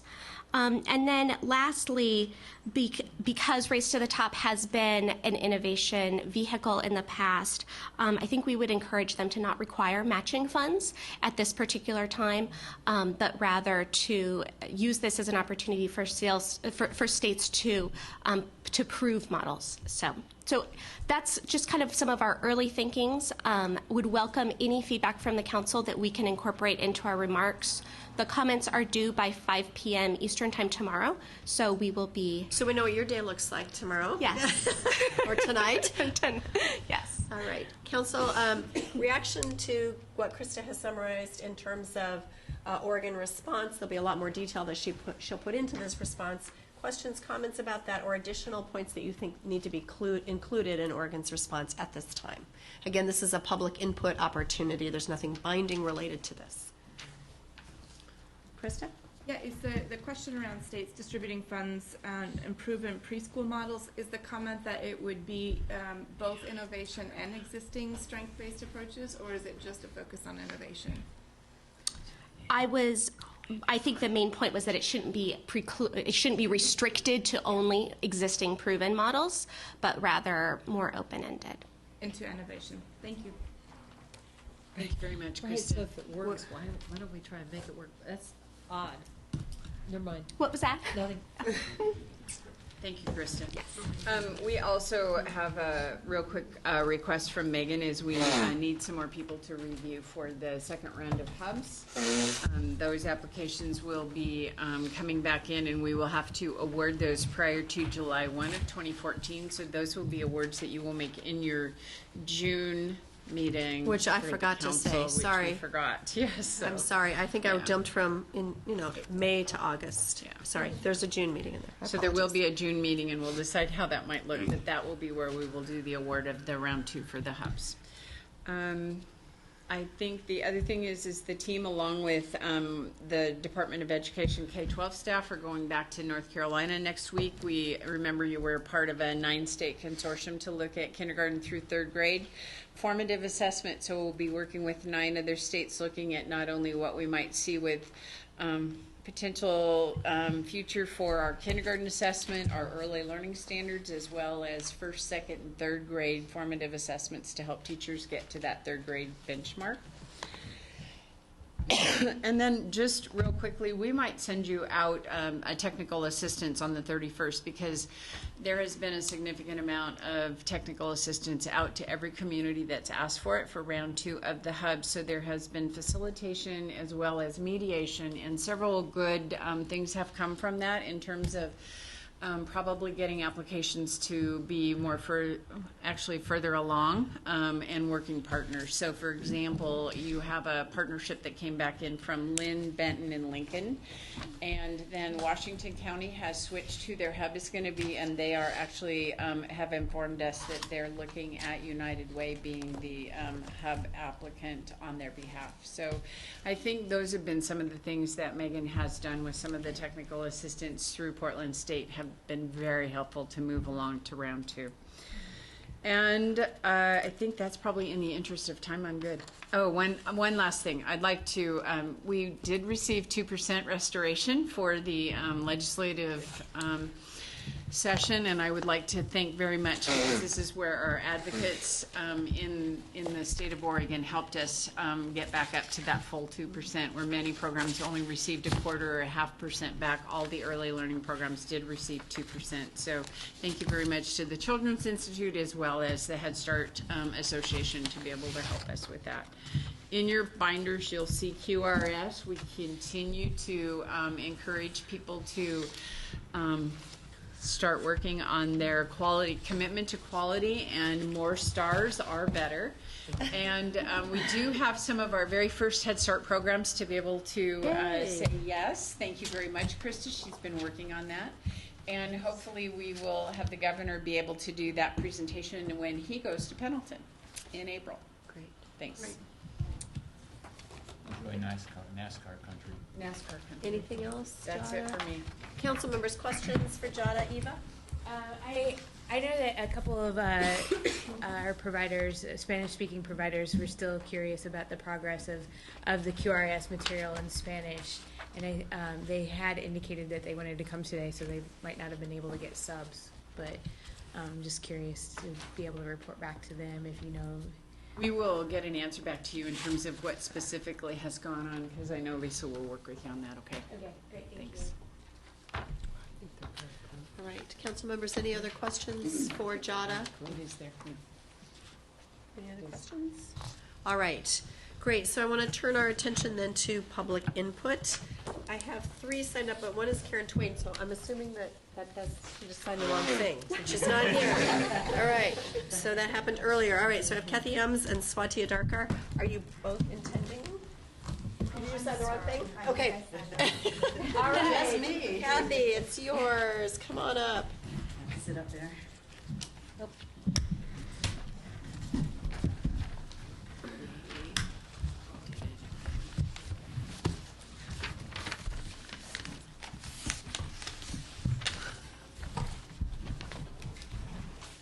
Hello to the Council and Madam Chair, and this has been a fascinating day, I must say. I'm very impressed with all of you.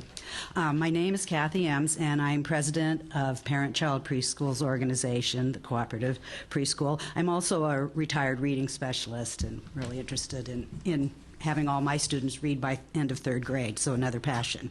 And you will be glad to hear that I am not going to speak directly about the Easy CBM, but about a possible unintended consequence of the kindergarten assessment and a request for help from you. So what's happening, as you know from the research, and I'm so glad to have heard this throughout this, that play-based, child-centered education is best for preschool children, and it's best at the end of third grade they do better, having had a proper preschool education in terms of play-based. They need language-rich environment, they need interactions with adults, they need caring adults that help them move their thinking along. They need to be told that, oh, your name starts with a T, and find there's T's, and their friend Sam starts with an S, and McDonald's with an M. And when it's meaningful, they'll remember it, and then they'll do well on the kindergarten assessment. But what we already see happening, because our preschools are holding their open houses right now, is if the children are supposed to know 19 letters, then by golly, the preschool better teach them 19 letters. And this is not, I mean, that's what the parents, or especially, from just anecdotally, dads are very nervous about this. So while I know that the number of letters is a good predictor, I don't think it's the cause of good reading.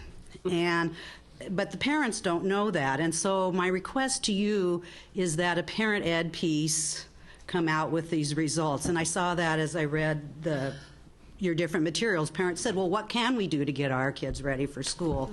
And they need some concrete things, because if they don't get those concrete ideas, they're going to get out the flashcards, and they're going to insist that their preschools do direct instruction in letters, which, is not appropriate till maybe the very, very end of preschool. So I'm just hoping that that task will be assigned to a work group, and that it will be a high priority as you go forward. I mean, you don't need to reinvent the wheel. I'm sure Bobby and other people have good resources for parents in an easily managed way that parents would actually feel comfortable doing. So that's my plea. Great, thank you. Are there any comments or questions for Kathy? I didn't mean to outwardly chuckle. Sorry. Yeah, no, that's okay. Envision parents panicking. What 19 letters is my child going to know? They will. They will. Yeah. They will. It's it's real hard for those things not to become a ranking, and it's kind of an unintended consequence or just a natural consequence. Right. But if they can be reassured, this helps us look at the kids. And I used the Dibbles for years. I mean, I'm not. I'm familiar with the test, and it is a good predictor. I used it to help one piece to help predict, but it's not the end all and the be all.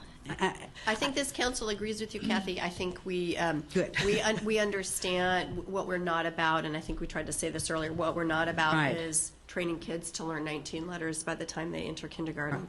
We know that it's an important indicator of that they can when kids have the sort of preschool experience that you described. So it's really a proxy and a window for that moment in time. And I think because this is fresh out for all of us, we will figure out how to measure and track and communicate this in a much simpler way. But we will appreciate your parents comments. really need to know you don't have to teach the letters. We're not asking you to teach letters directly. Yes, we're that's asking right. you to give your child a rich preschool experience. So thank you very much. We really appreciate it. Yes, Dick. What I learned, though, just in a moment, is that our message for males might be a little bit different, and you see the value of that. I mean, that really, I never thought about, like you just said that, but just what I heard from a couple teachers that are doing, the moms will buy into play-based, but the dads are nervous. The value of what we're all about that we should be thinking about. Also, we got a male audience also. So. Great. Yes, dads are very, very involved these days. Thank you so much, Kathy, for joining Thank us. you. Madam Chair, as we also spoke, he asked about where my communication director was. That's one of the things that is happening, and with that communication will also be the messaging campaign on your behalf for the council, which is many of the things that we've just been talking about today, because we've actually had requests from organizations that want a copy of the test. And so the idea is we want language-rich environments, play-based environments, and those things to get to parents so they don't worry. So we have our work still. We do. We have a long road ahead of us, but we have made Put good it on my progress. scorecard. All right, council members, we're nearing the end of our agenda. Are there closing reflections about today's meeting or thoughts that today's meeting spurred for you? Just, I think Jim and Norm should be here in person because I feel very intimidated being the only male person here. Charles was held your here own most of the well. time. And Charles went home. They'll be with you in penalty. Yeah, all right. Other closing reflections? I have Eva. all kinds of stuff. One for Dick. All right, let's hear it. This is the world's smallest violin playing. Hey, you guys in Vernonia are all the same. I thought you were going to ask him to say his 19 letters. In a minute. Eva, did you have something you wanted to add? Oh, kind of with the KRA and like the oh my gosh, my kid needs to learn 19 letters, or just I found as a new mom and talking to other new moms that we all go through this crazy stage of like, oh, my kid's not meeting these developmental levels, and there's a lot of us who are over-informed maybe. So yeah, I keep checking, is my kid reaching these things? Check.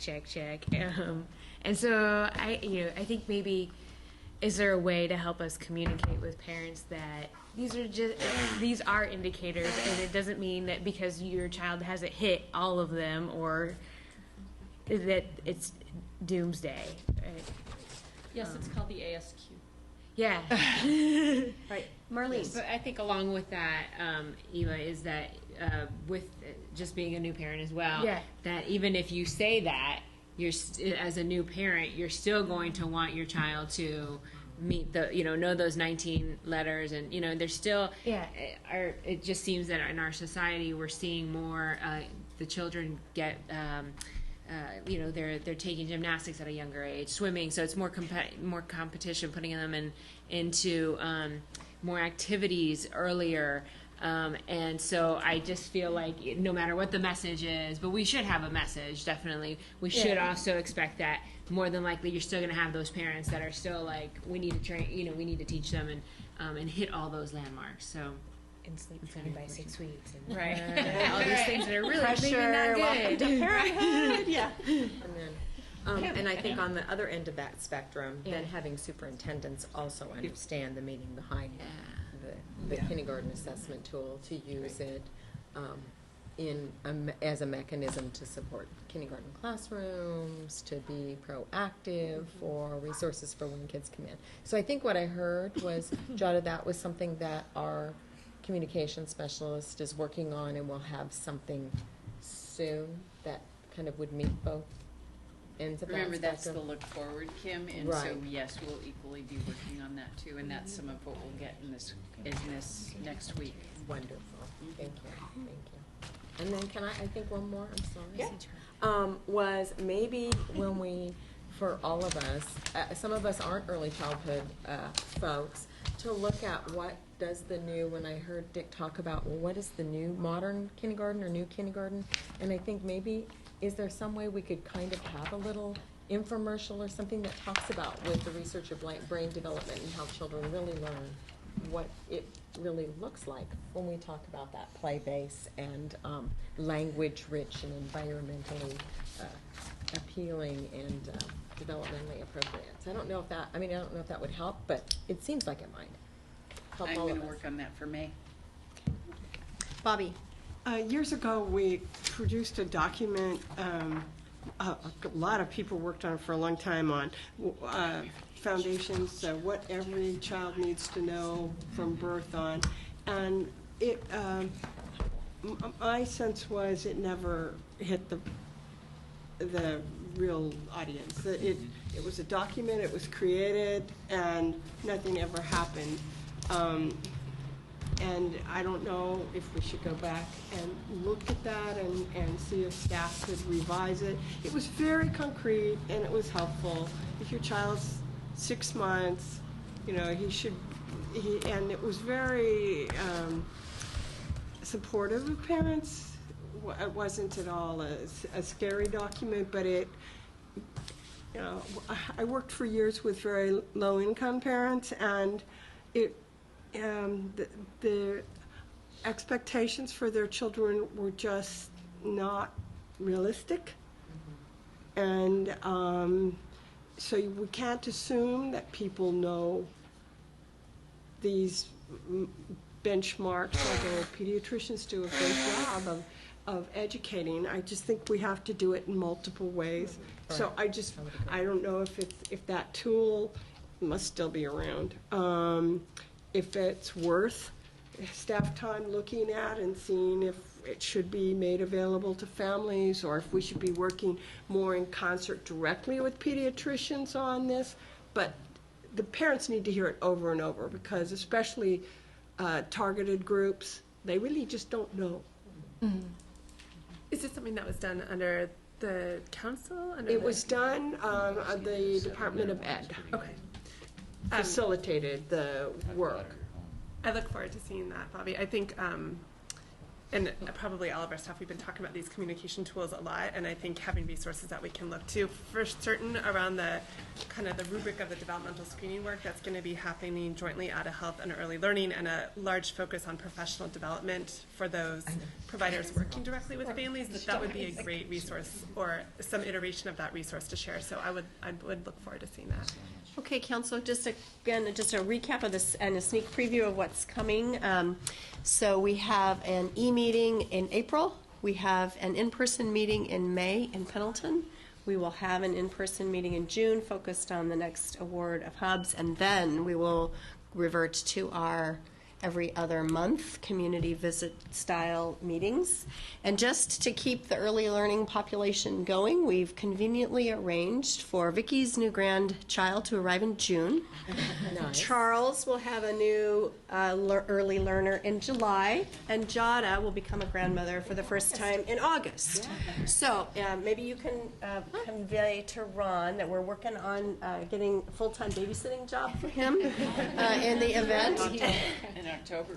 My third. And yours is coming in October, so all right. Great aunt for the first, well, And on that Cruz side in needs to October. come to Pendleton too. Yeah. All right, so we're working on populating the world with early learners, and we're trying to sync them up to our meeting schedule. So all is well. Thank you so much, everyone, for participating today, especially to Jim and Norm for hanging in there by phone. And we are adjourned. Thank you. Thanks. Pam. I know.